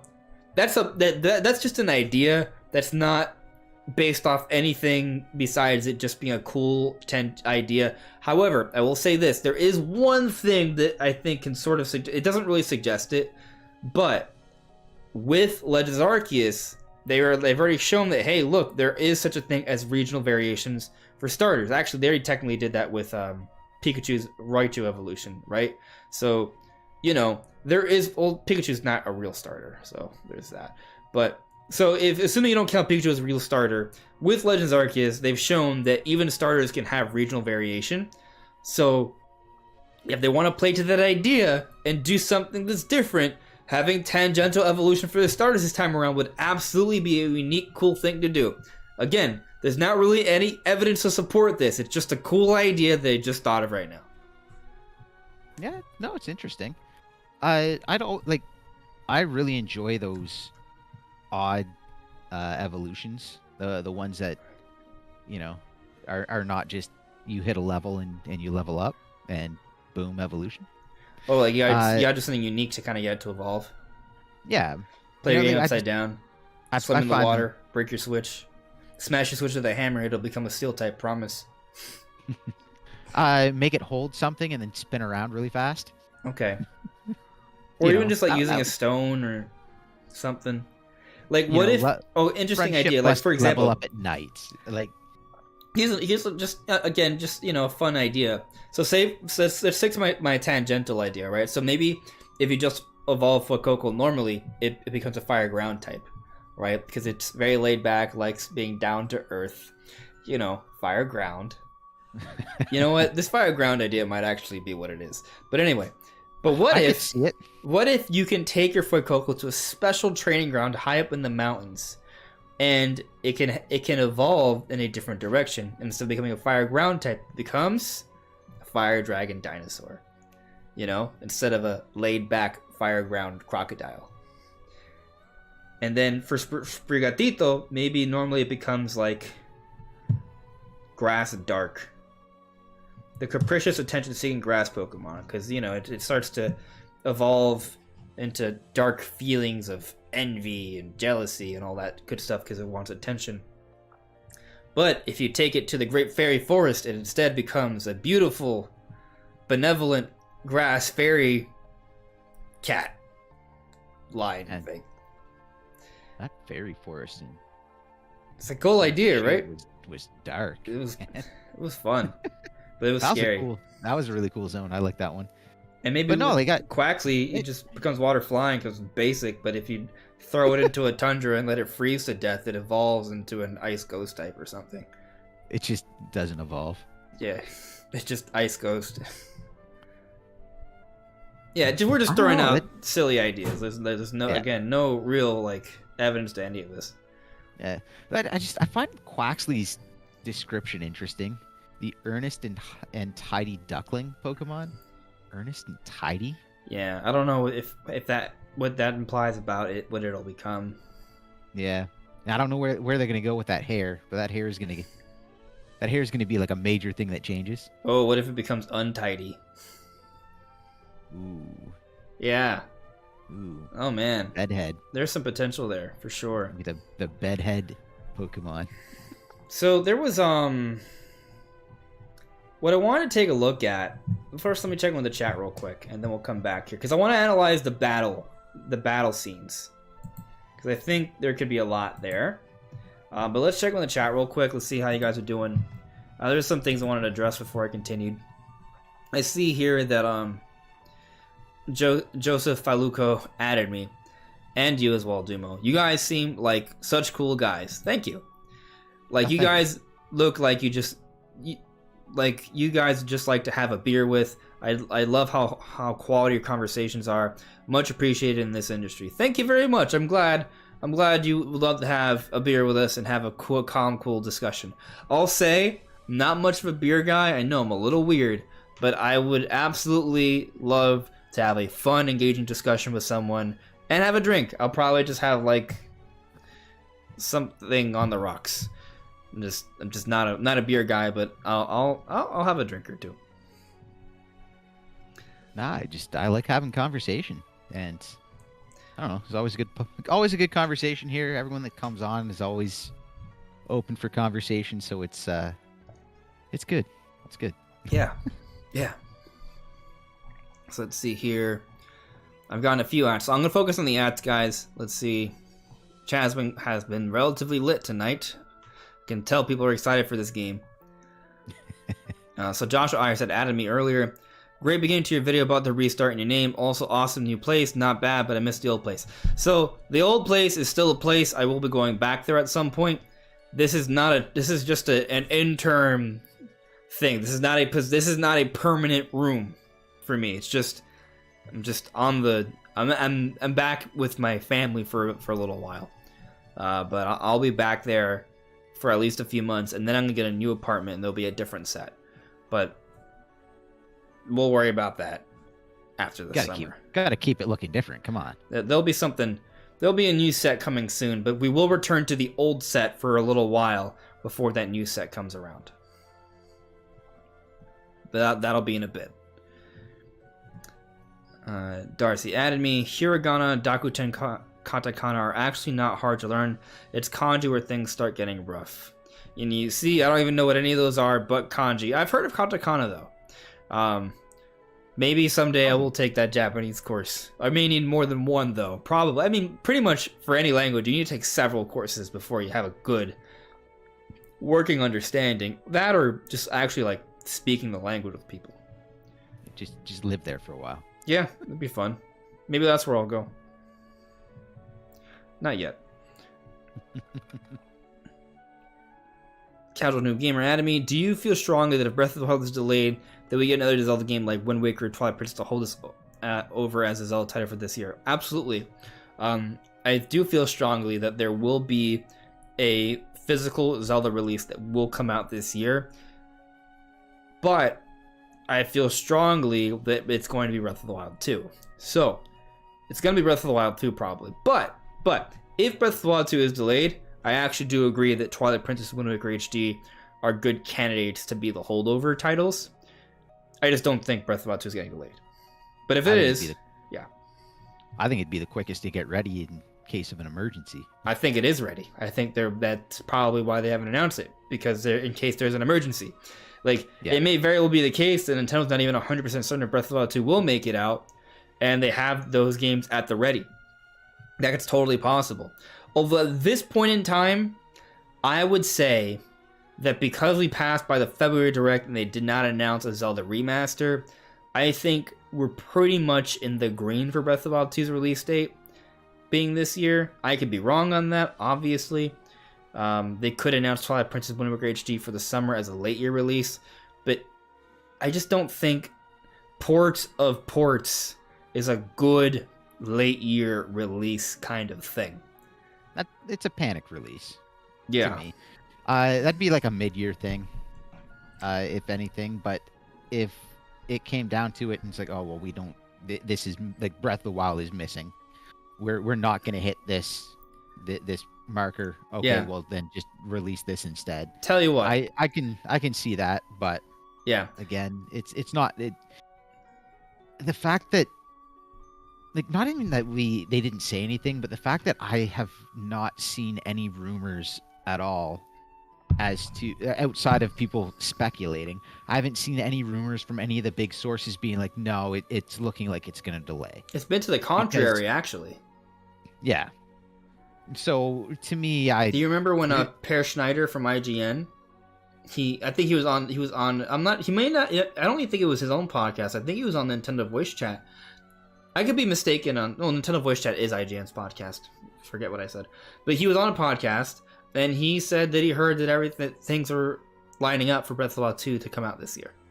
So, oh, actually, I do remember hearing that. yeah. So, that is... There are actually rumors coming from credible sources suggesting that it is coming out this year, not the other way around. I do know Nate the Hate has suggested that it might not come out this year, but I think that's his speculation. He hasn't said that that's what he's heard. Yeah, with Nate, I feel like it would come down to how he's wording it, and I haven't actually watched what he's saying. Yeah. But again, if he's the one and only with how big the game is and how many leaks there are, and like look at how many leaks there are for Breath of the Wild and how much talk was going on behind the scenes there, to have nothing really coming out that is yeah. No, I don't know. Yeah, the other thing, though, is that I think most people who leak things... This is not me trying to, like, be negative about anyone. It's just the nature of the business. My personal perspective is that most industry insiders or leakers will have a decent understanding of what is kind of in the pipeline, but they don't have a good read necessarily on when it's coming out of that pipeline. And I think part of that has to do with a lot of fluctuations of what Nintendo does. Like maybe one day it is a certain time, then the next week it's another time. Because that's what I've heard, that plans change at Nintendo fast. So Wouldn't be surprised. It's kind of hard to get a really good read on the timing of things. So I wouldn't be...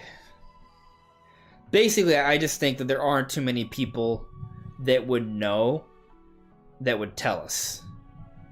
So, yeah. And I don't know, all the people that had information the last time around aren't really saying anything this time around, which is interesting because their contacts don't just go away. Yeah, I don't know.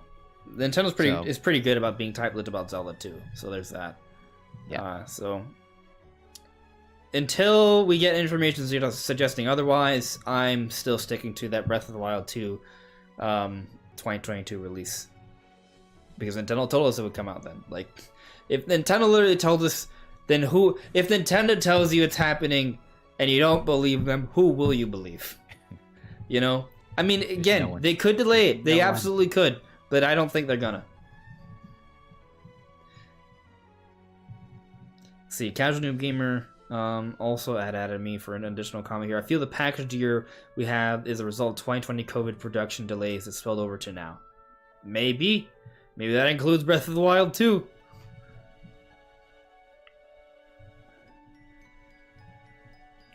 Let's see here. Casual Noob Gamer. Fuecoco looks like a Bubble Bobble character. Yep. Joshua Ayers. I love Totodile, Sandile, Crocodile from Black and White, so the Fire Crocodile is my favorite. There are a few pretty good crocodiles in Pokemon, isn't there? Oh, that's the other thing we could look at too. Could it really be fire ground? Would they want to go fire with ground or dark? I would like to see if we're not getting dragon, I'd like to see ground. Actually, I think ground would be good. Typing wise, I'd like to see ground. They already have a ground crocodile, so I don't know. Yeah, but it's not. It's ground dark, not fire. Yeah. Ground. So would they want to go in a completely different direction? Or just go. Oh god. I mean, I would actually be really interested in a fire ground at this point. The thing there is a fire ground type already. It's Camerupt. Yeah, but it's very slow. I just mean starter. Yeah. No, this other Pokemon would be slow too, but hopefully it's not like real. Like Camerupt is one of the slowest Pokemon in the game. You know, it's a Trick Room Pokemon. Like it'd be cool if like maybe this could become like mid-tier speed. You know, and if it becomes like a T-Rex, it doesn't even have to be slow. It could be kind of like at least moderate speed, like maybe base 80 or something. There's options. Or you just make a Fire Dragon. That'd be cool too. I think if it's Fire Dragon, everyone's gonna flock to it. Yeah. Yeah, that is. To make them all dragon. Make a Grass Dragon, Fire Dragon, Water Dragon. But like a Water Dragon Duck. It starts off really derpy looking, but can you make a Fire Dragon type that doesn't look cool?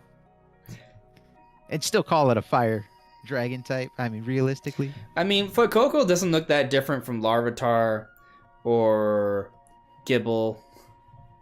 Like, true. Actually, that kind of leans towards Dragon pretty good.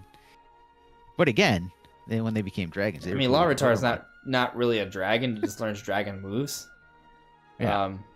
But it's a rock dark dinosaur. So it could if Tyranitar were to have a third typing, it would be dragon. I mean, if we're gonna go Fire Dragon, I think there's gonna be a lot of people flock to the Fire starter this time around. Yeah. I wouldn't be even if it doesn't get dragon type, it wouldn't shock me if it learns Dragon Dance. Oh, it's gotta. Yeah, it's a good chance. A lot of people seem to be a fan of the hair. Guy you don't know saying that duck has some nice hair though. I think iSonic was saying that it looks like Duck Josuke, like from JoJo's Bizarre Adventure. Okay. Yo, Duncan Corrigan is saying Weed Cat is weakest easily. You take that back. Sprigatito was great.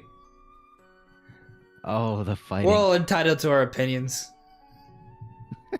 Unless you're saying Sprigatito is bad, because you're wrong. I'm kidding. They're all fine. Ooh, Darcy says, I would actually not be upset if they all had Dragon as a secondary type in their final evolution. Right? I don't know how you end up with a water duck that's a dragon, but maybe. Hey man, that mid one does crazy things. Yeah, and then also Sprigatito's a cat. Like a dragon cat would be a grass dragon. It doesn't really make any sense, but I'll take it. Yeah. Hey, they'd all be able to hit each other really hard on both typings. Yeah, Darcy Adam, is it a bit weird that we only have one fire electric Pokemon and you're referring to Rotom? I think there needs to be like a true fire electric Pokemon. I doubt it's going to be Fuecoco as much as I'd want it to be. Although, maybe with that tangential evolution idea, maybe if your Fuecoco wanders off into a power station and bites a Voltorb, it swallows it whole and envelops it, and it's just like a fat fire electric thing that levitates. Pretty cool. That'd be interesting. Andrew F. added me. What? I don't see it getting electric, but probably not. Again, it's one of those typings that I'd like to see. Yeah, but there could be another Pokemon that becomes fire electric. Andrew F., what new Pokemon do you want to see in the new Pokemon games? A fire electric type. Yeah, I want a fire electric type. Another fire ground. I think maybe. Yeah. Fire electric's really the type that's. I want a cool ice type that's actually like meta viable. Well, there is one. Glass Treer. True. but it's like a legendary, so it's kind of Yeah. No, I want like a common Pokemon that is ice type and is actually usable again. Trying to think of one. I mean, there are Weavile is good. Abomasnow's had his run. Weavile I like, Yeah, but like I'd like an Fairy ice type type that's like that's not flimsy, because the ice typing is just inherently flimsy. Like Yeah. I'd like to see an ice type that's not flimsy. I mean, there's Wall Rain and Abomasnow. Like it just because it's ice, it just isn't as good. It's just just what it is. and maybe Defensively, an ice type that offensively- doesn't have a 4-time weakness to something common. Yeah, that does hurt. So let's go and check a look at some frames of this game, because I want to see if we can analyze the battle system a little bit here, and sort of see if we can get a good understanding of what it is. Because I saw some things, but I want to see if you guys kind of agree with me here. Let me see if I can put it up somehow. Put up the Metroid picture again while I adjust the stuff. So now if I go to scene 2, screen capture. There we go. Okay, so it should be available on stream. We could try and analyze this live action stuff. I know I saw something about oranges and grapes, but whatever. Grapes being violet, oranges being scarlet, I guess. There's certainly a lot to analyze here, but what I want to focus on first, besides this game just looking like pretty good. Actually, there is something I want to point out about the architecture here. So, because this is based off Spain. Like, this structure here is clearly inspired by what I want to say is the Sagrada Familia, which is a giant church in Spain, a big famous church that's been being built for many years. This looks like Breath of the Wild. Windmills are cool. Pokemon definitely looks like a step up from Legends Arceus. You see actual roots here, and the raised geometry. So to your point, Dumo, from how they sort of handled the DLC, they might be smart about certain paths, so they can kind of load things in better. The thing is, it makes for a more interesting landscape too. Absolutely, yeah. Like, the town seems to be quite detailed. Yeah. It looks good, and the grass looks like Pokemon grass. Yeah. You can see what I meant earlier about like there just being blurry textures. Like, it's clear that not everything here is going to be super detailed, but this is also early footage, right? So by the end of the year, a lot of this maybe look a little sharper. Like, you can see how blurry some of the textures are. The Pokemon look a lot better though. So again, it's a more close-up shot. This is very much inspired by the Sagrada Familia. That much I believe, hardcore. Beautiful fountain of Dratini. I wonder if this is like the lab in the beginning of the game. Trees look better. Notice how there's the different actual types. Yeah, can we see a new typing here? Is that possible? There should be 18 types. All right, so hold on, let's do a quick math thing here, right? So you see how these are the middle typings, right? This is dragon, this is maybe fighting. So 1, 2, 3, 4, 5, 6, 7, 8, 9, 10. All right, so what that means is 1, 2, 3, 4, 5, 6, 7, 8. And there should be 8 on this side. So 8, 8, 16, 17, 18. All right, so there's still 18 types. So I can confirm with this picture, there is no new typing in the game. Do you understand where I'm coming from with that? Yep. Yeah. That one makes sense. Yeah. Because this is the middle, right? So 1 and 2, right? So there should be an equal amount on this side compared to this side. And when you count 1, 2, 3, 4, 1, 2, 3, 4, 5, 6, 7, 8. And that would mean that there should be 8 on this side. So 8 plus 8 is 16. With this type here, 17. With this type here, 18. So there's 18 types in Pokemon games. So there's no new typing. Confirmed. Unless the middle is meaning colorless, but no, it's not. So that's the arena. It's that's center square. That's your Pokeball. Yeah. That's where you battle. Maybe there probably will be a battle there. Yeah. So it's just this town just looks more detailed than pretty much any other town ever. It's also pretty empty. So I expect to be populated when the game actually comes out. So I do like the architecture in here. It's very nice. This is Spanish architecture, which is beautiful. And they said like you're going to be able to see and just wander in and out of towns and cities. Like there's not going to be according to what they're saying, there's not going to be a loading screen when you enter these. Right. Like, you're just going to walk into the city, and the cities look pretty big. The textures here are very blurry. There are some basic textures here. It looks like they haven't even been loaded in correctly. Again, game's still early, but just pointing that out. Pokemon does again. Game Freak does that a lot with their textures, where they're not like. Because again, they're not trying to be super detailed. But then the player model is. Yeah, but then you got to remember it's based off an anime, and animes typically don't have these like amazing textures through them all because they have to pump them out. Yeah, and besides stars, we haven't seen any new Pokemon yet. Yeah. Wait, so they didn't show us any battle scenes in the trailer, did they? None. No. No. I don't think so. It shows the starters, Pokemon Scarlet, Pokemon Violet. Right, so we do have some screenshots, though, that do show... I thought the trailer would show that. But anyway, I guess we just did a very basic like trailer breakdown there, which is fine. It was still relevant. But what I want to do, actually, is... There's some sort of climbing in the game. More so than the slow walk and then slide down the hill side that is Legends. 'Cause I wouldn't mind seeing... Because like, there's a fair bit of elevation in that region from what we see so far. No, I mean, I'll be frank with you, I'll be disappointed if there isn't some level of exploration comparable to Legends Arceus. Like, if Legends Arceus is not a fully open world Pokemon game, right? And you're able to fly and climb and swim and run around and stuff, and then with a fully open world Pokemon game, you can't. You see where I'm coming from, right? So I think they need to do that. Now, it doesn't have to be from the beginning, right? It could be something you slowly unlock, the same way you do in Legends Arceus. You build up to that. It's not like that immediately, but you get there. So, that's what I'm sort of hoping for there. So you can see you guys, I'm not looking at the website with me. I'm just trying to find screenshots so I can show you guys. Did they release screenshots on Twitter? Not that I remember. There are some screenshots, but it's kind of like... I want to find more screenshots, and I've seen them, but they don't show them clearly. Maybe Cerebi has them. Maybe there's another site.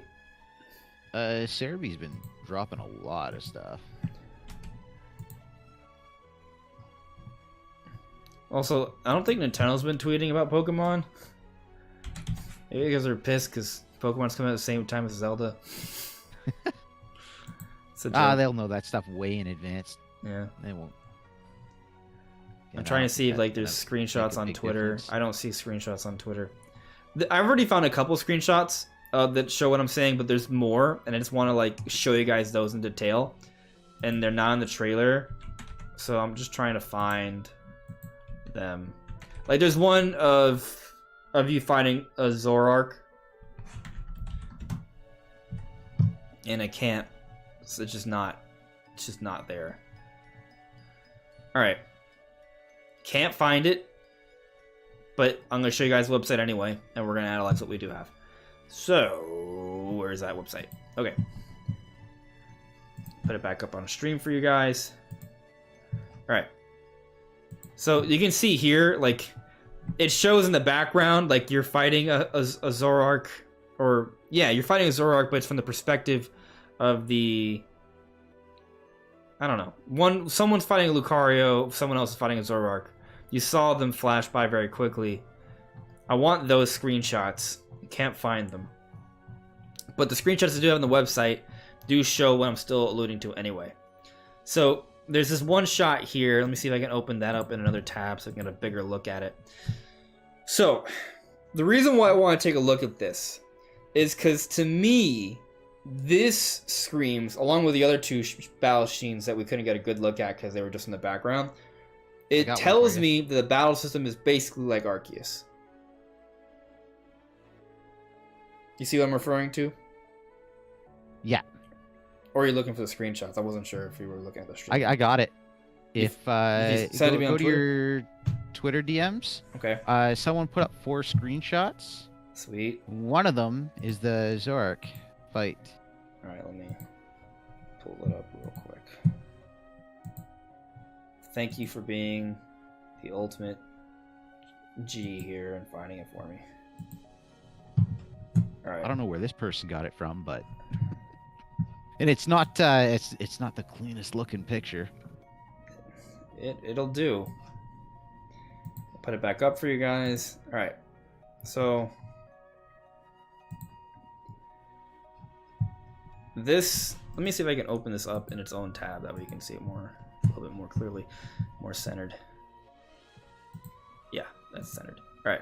So here it's this to me looks like Arceus style gameplay. So what am I getting at? I'm not saying that it's going to be strong agile style again. I actually think that the battle mechanics will be more akin to what we saw from previous Pokemon games. But they're going to happen seamlessly in the overworld the same way they happen in Legends Arceus. And you may even be able to move around and look around the same way you could in Arceus as well.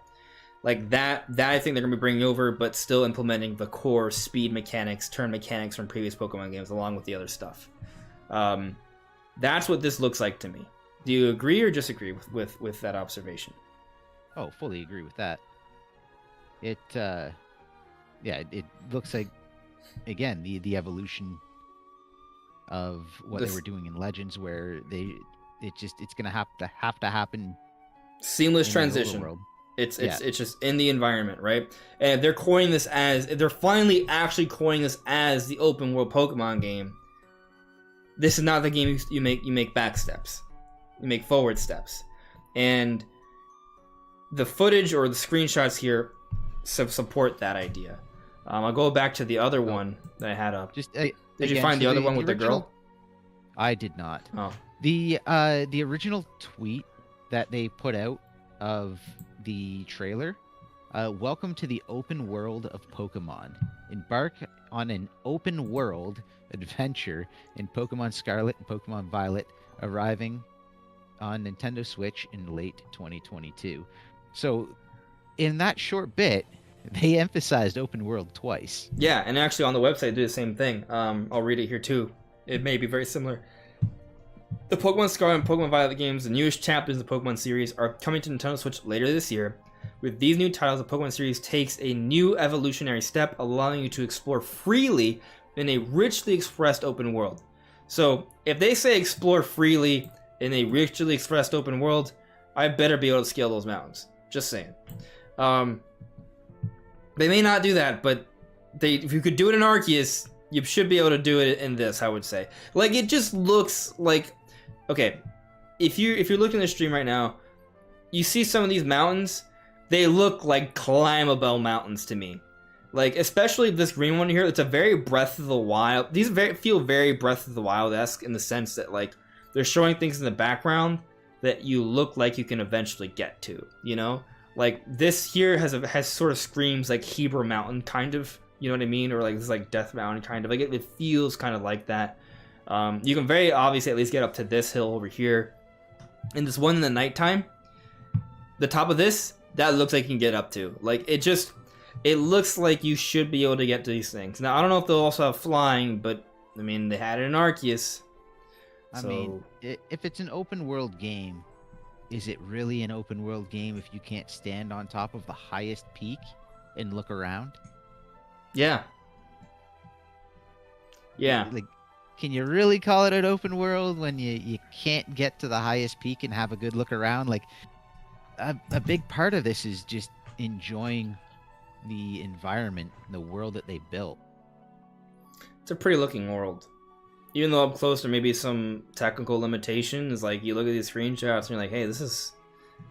Okay, well, not all of it, but... less worried about having it look perfect, and it just looks fun. It looks like a world I want to explore. Artistically, it looks perfectly fine. Legends look great, even if it's not like the most technically amazing. I've taken some pretty screenshots.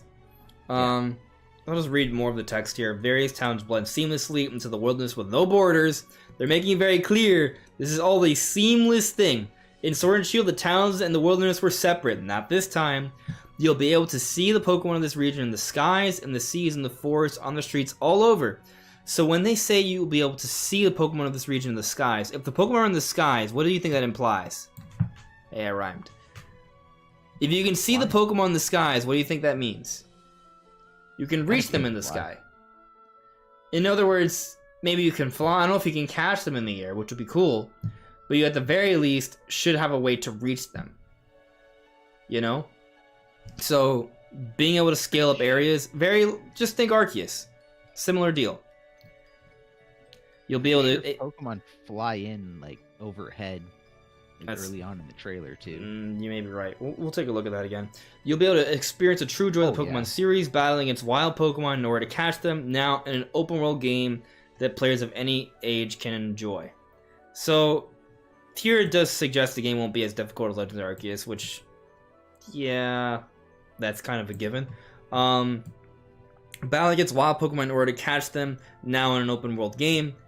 I think this is alluding to what I'm referring to about how the battle system will have that seamless transition similar to Arceus. Maybe I think they're actually going to improve upon it in this game. So that's something else to consider there.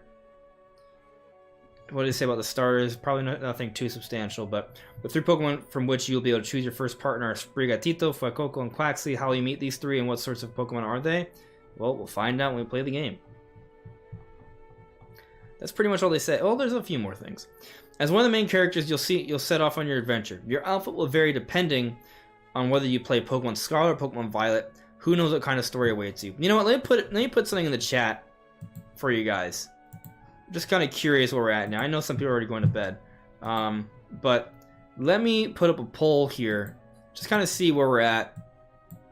That's wrong. How do I add a poll? I forgot. All right, here we go. What should I ask, Doom? Should I ask what starter they want, or should I ask what version they're getting? Oh, which starter? All right, we'll do that. I mean, as soon as the poll lets me. You can't light the internet on fire without an argument. And you can't have an argument with which version of the game are you getting. Okay. Well, apparently it posted the poll, and it was just yes and no. So hold on. It's being a little... YouTube's being a little weird for me. It's like not letting me... It's not letting me interact with the chat. It's very annoying, actually. It's like not working. Okay. Add option. It's being very sluggish. Alright. So Quaxly is the third one. It's being very laggy. I know I'm doing this backwards. Fuecoco. I'm literally starting from bottom to top, and I'm doing them backwards. That's how my brain works. As long as they're all there.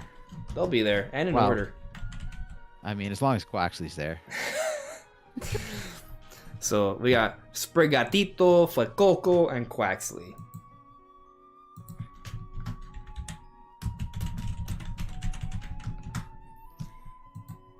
Okay. Alright. I can't wait for higher resolution pictures of these environments to actually get a good look at them. Because they are pretty. Okay, now I've officially posted the poll. Hopefully it works. I don't see the poll, but hopefully it's there. I'll go back. Oh, there it is. There we go. Oh, I didn't pick. Why can't I vote? That's not fair. Oh. Why can't I vote? This is bull. This is nonsense. I should be able to vote. No. Why is everyone picking Quaxly? No. It's not okay. Why is my favorite Pokemon losing? Sprigatito deserves some love. And Let's go, Quaxly. You know what? Actually, I'm okay with this. I'm okay with picking the one that's least liked. I like being the odd one out. I like being the rare one, so it's fine. You monsters. It doesn't. I'm honestly surprised at how popular Quaxley is. Like, I'm surprised. That is something. Well, what is so special about Quaxley? What makes Quaxley really man? Poor Sprigatito. He's not even. They're not even in. It's under 20%. Quaxley's like. Only 22 votes. Come on, we can get some more votes. So for a couple people, say why you think Quaxley is your favorite. What is it that makes Quaxley stand out to you? Is it the hair? It's the hair. Yeah, it's no spoiler. It's the one defining feature. It's the hair. I mean, maybe it's the light blue feet. Wow. It's the hair. It's the posture. I mean,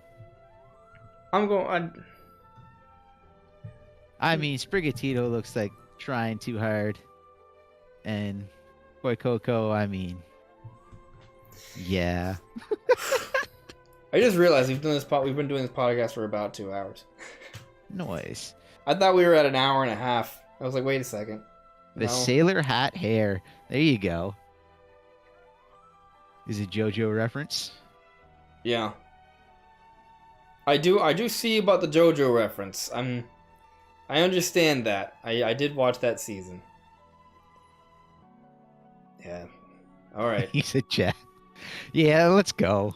Quaxley's winning himself has the strength of the meme on his side. I see. So I think Quaxley's gonna end up taking this one. Although Fuecoco's actually there's actually been a leveling out of this a little bit. Like even Sprigatito's gained some ground.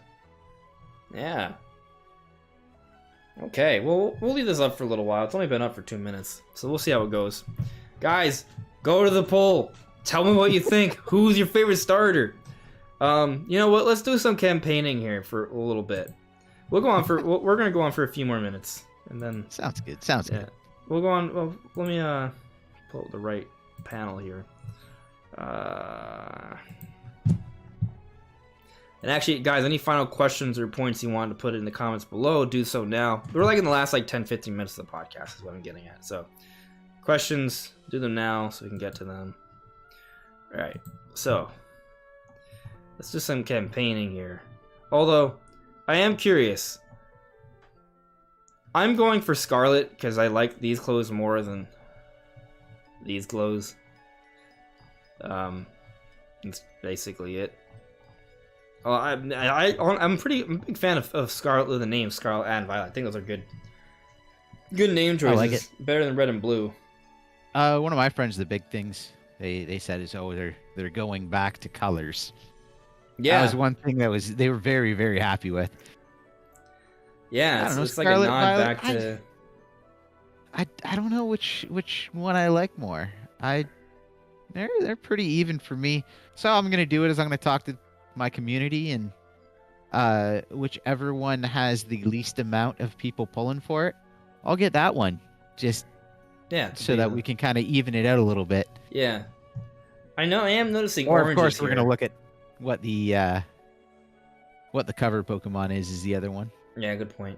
So I'm noticing oranges here, and I bet there will be grapes at some point. Maybe if you're in Pokemon Scarlet, the common fruit is oranges, but if you're in Pokemon Violet, the common fruit is grapes. Although that this shot here kind of dispels that theory because he's wearing the violet clothes and there's oranges there, so maybe those would be both fruits. It's just that simple. Wait for the version exclusives. You know what? I also would like to wait for version exclusives usually, but at this point in time, I have enough people that I'm playing with that version exclusives don't really matter to me because I'll just get it anyways. Yeah. And if there's something I want, I already know right now there's probably going to be at least 6 people that I talk to on a regular basis that are going to be ahead of me from the opening 5 minutes.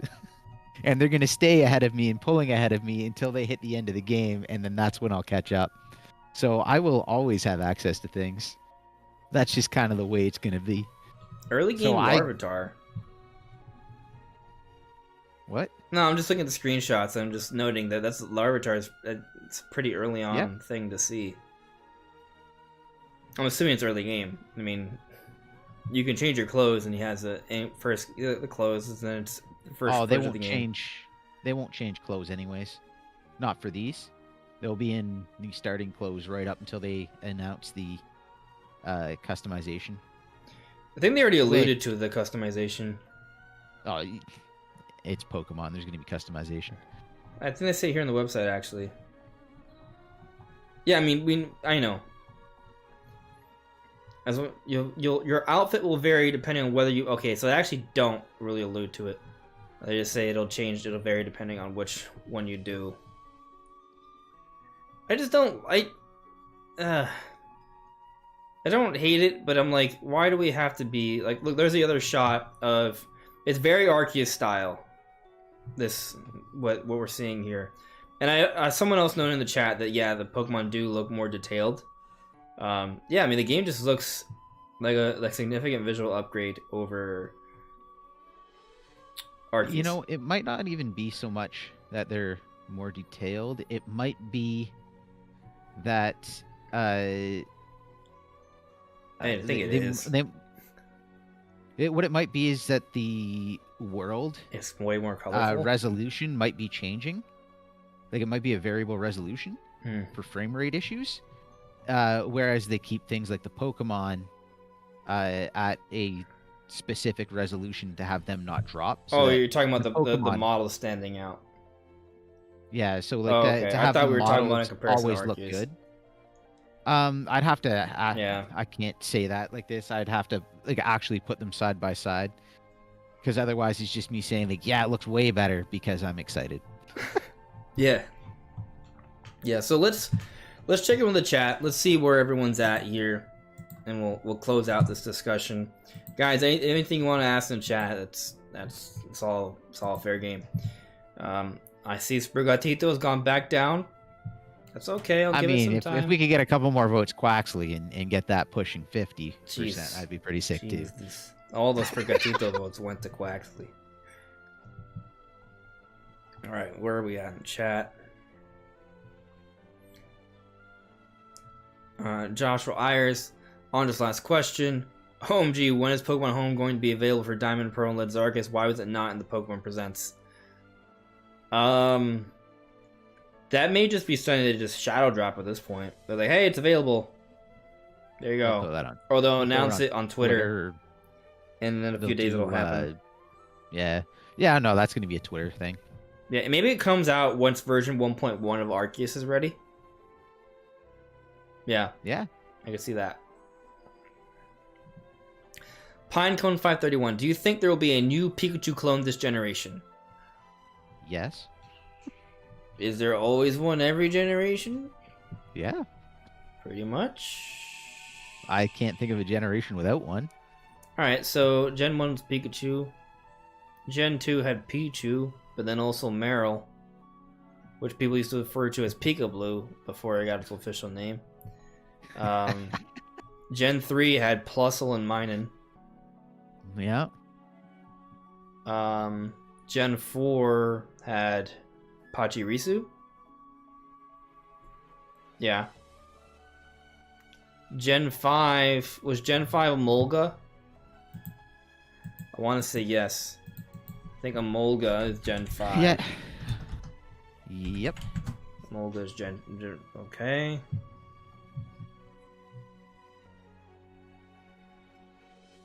Okay. What about Gen 6? Dedenne? Oh yeah, Dedenne. What about Gen 7? Wait, there's Togedemaru. Yeah. What about Gen 8? Also, there's Mimikyu from Gen 7 too, so there's... Oh, Mimikyu was so good too. Yeah. Gen 8 had a very interesting one. It was Morpeko. Oh right, yeah, Morpeko, the dark electric. So okay. So there's been one in every generation. Yeah, well, sometimes arguably two. So yes, I agree with Dumo there will be another Pikachu very look-alike in this gen. Yeah, I agree with that. Andrew F. Would the new Pokemon Legends Arceus be counted as Gen 9? No.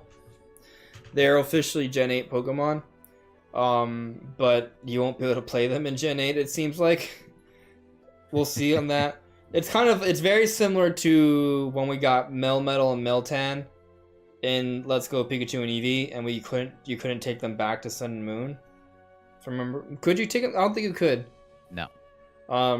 They're technically Gen 8 Pokemon, Gen 7 Pokemon, but you couldn't really play with them until Gen 8.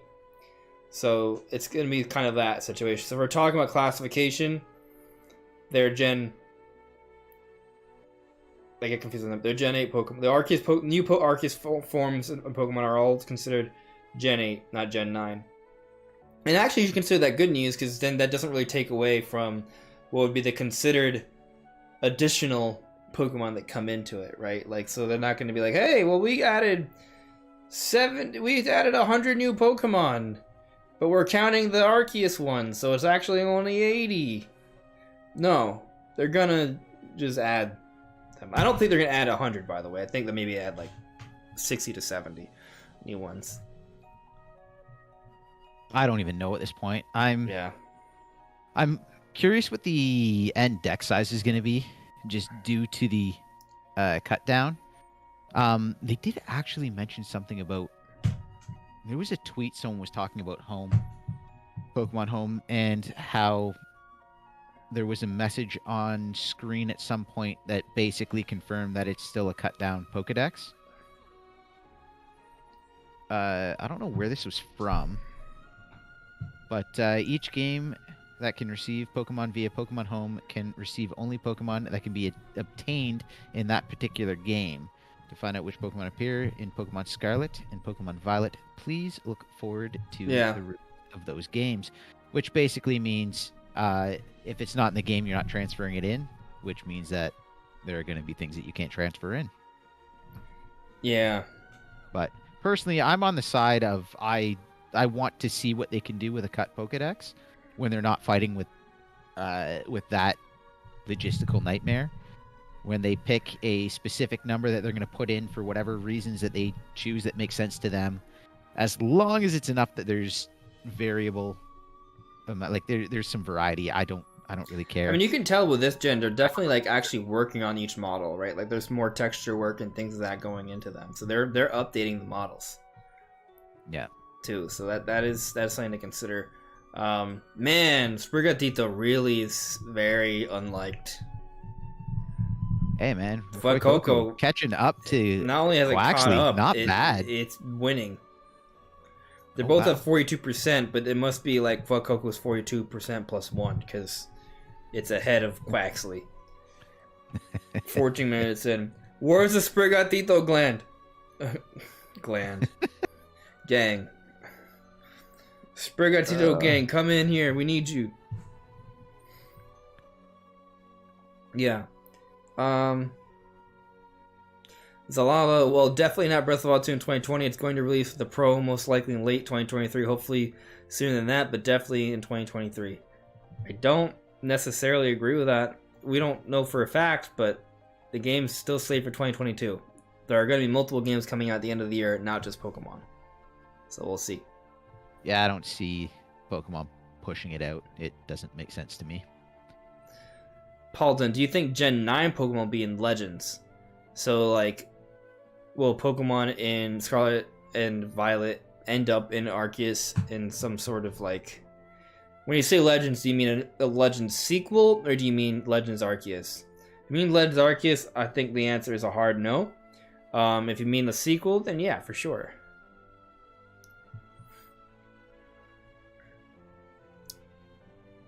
Yeah, March 3rd.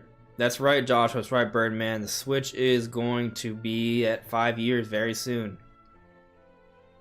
Time's moving too fast. Yeah. That's what happens when you have too many games. Yeah. Take your 610 Anatomy. Are you putting out a video for the 5th anniversary Switch on Thursday? I can see the Switch passing the DS if it's on the market through the 23rd holiday season. You know, maybe I'll do something. There will be a video on Thursday. I just don't know what it is yet. There's a few video ideas I have. I'm just not sure. I'm trying to figure out the timing of them. And obviously if news comes, that impacts things too. But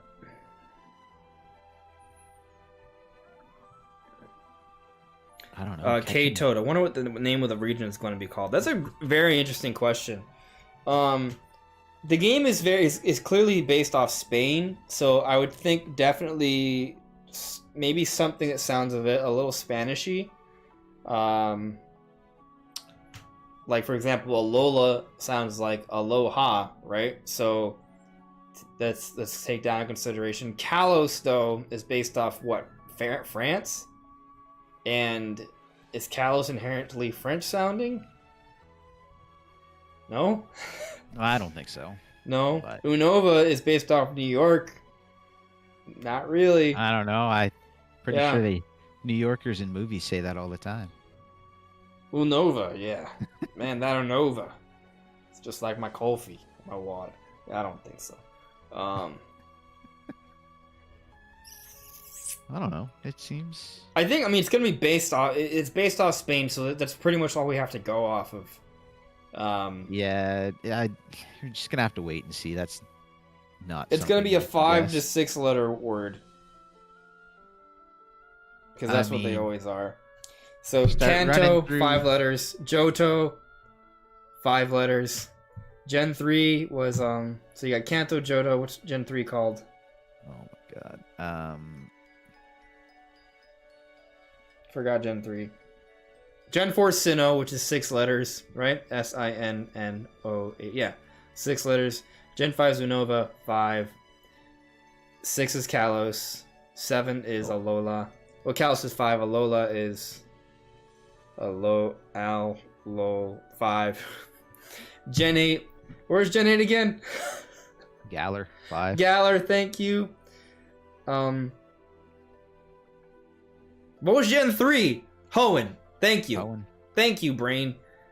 5. So it's going to be a 5 to 6 letter word. I mean, there's only one 6 letter. Right, so more likely 5. That's kind of cool. I never noticed that one before. Yeah. Well, Hisui is Hisui, so it's also 5. Yeah. So in the past, it's 5. Hisui is technically the original name of Sinnoh. So, well, there you go. Probably Sinnoh, 5. Not a real region. It doesn't follow the naming. No, Sinnoh's actually just the name of another name for the god of Pokemon. Oh, there you go. It's a really cool little factoid, though, that Sinnoh is named after Arceus. Or Arceus. I'm not going to have that debate. I used to call it Arceus, but since Sun and Moon, the Arceus system, so that's why I just said Arceus. And then the Western marketing has been for Arceus, even though the original naming was Arceus. Hey, you forgot the Ore region. Is that from, like, Gale of Darkness or something? Oh, gee. I don't remember. Thank you guys for... I didn't look at the chat when I remembered Hoenn, but thank you guys for pointing out it was Hoenn. Yeah, Colosseum. Okay. Gale of Darkness. There's Fior from Ranger. Dakukorn, Bocante region. Almia from, again, Ranger. There's a bunch. Yeah, I don't know. I think we're just... I think it's even hard... I feel like it might be easier to guess the name for Breath of the Wild 2 than it is to guess the name for the region. I mean, right now is a great time to start combing through all of the rumors for anything that has a name, because if it nails it, that's a solid one. Scarlet and... Let's see if anything comes up. Scarlet and Violet. Remember the big rumor from Gen 8? The one that had it nailed? Like Dynamax and Gigantamax in the same rumor, and people were like, no, this is a joke. This is dumb. And then it turned out to be like 100%. Yeah, no, there was I remember what you're talking about now. It's coming back to me. There was a lot there that was just 100% spot on. Yeah. And so like it was so spot on, and like no one was believing it until it's like when Gigantamax got announced, people were like, "Oh, wait a second. Both are in there?" I'm trying to like Google rumors. I can't find any. If any guys in the chat, if you know of any, let me know. Let's try and put rumors that Scarlet rumor leaks. I don't know. I'm just trying to find something. I bet something. That's something that's going to take a day or two of combing through. Yeah. Yeah, but definitely would want to see that because maybe that rumor says anything else. Yep. Anyway, I think we've pretty much reached the conclusion of tonight's discussion. Any final thoughts, Dumo? I'm interested to see how this Gen 9 turns out. I kind of wish they would have held it back a bit, but if it's ready, it's ready. Yeah. Breath of the Wild 2, I think, is coming this year. I don't think that changes anything. But we'll see come E3 time. Yeah. We will. We will see. I'm not worried about Breath of the Wild 2 for the time being. I think it's fine. This doesn't mean much for that. This is just another good game we're going to get to play at the end of the year. I will announce the results of the poll. I'm going to end them now. It's at 50 votes currently. The winner, apparently, is Fuecoco. Wow. 41%. Quaxley at 40%. But the real champion who never gave up, who stuck through to the very end, is Sprigatito at 18%. Well, works like golf rules, right? Lowest score wins. Golf rules, yeah, that's right. Lowest score wins. There you go. But there is a poll. I guess Fuecoco and Quaxley are the real stars here, so it's gonna be interesting to see for sure. But anyways, guys, thanks so much for watching. Make sure to leave a like on the show, subscribe if you haven't already. Make sure to check out Dumo's channel. It is linked in the description below. We will see you soon. Stay tuned for more. Have a good evening, or for whenever you watch this, have a good day. Bye. See ya.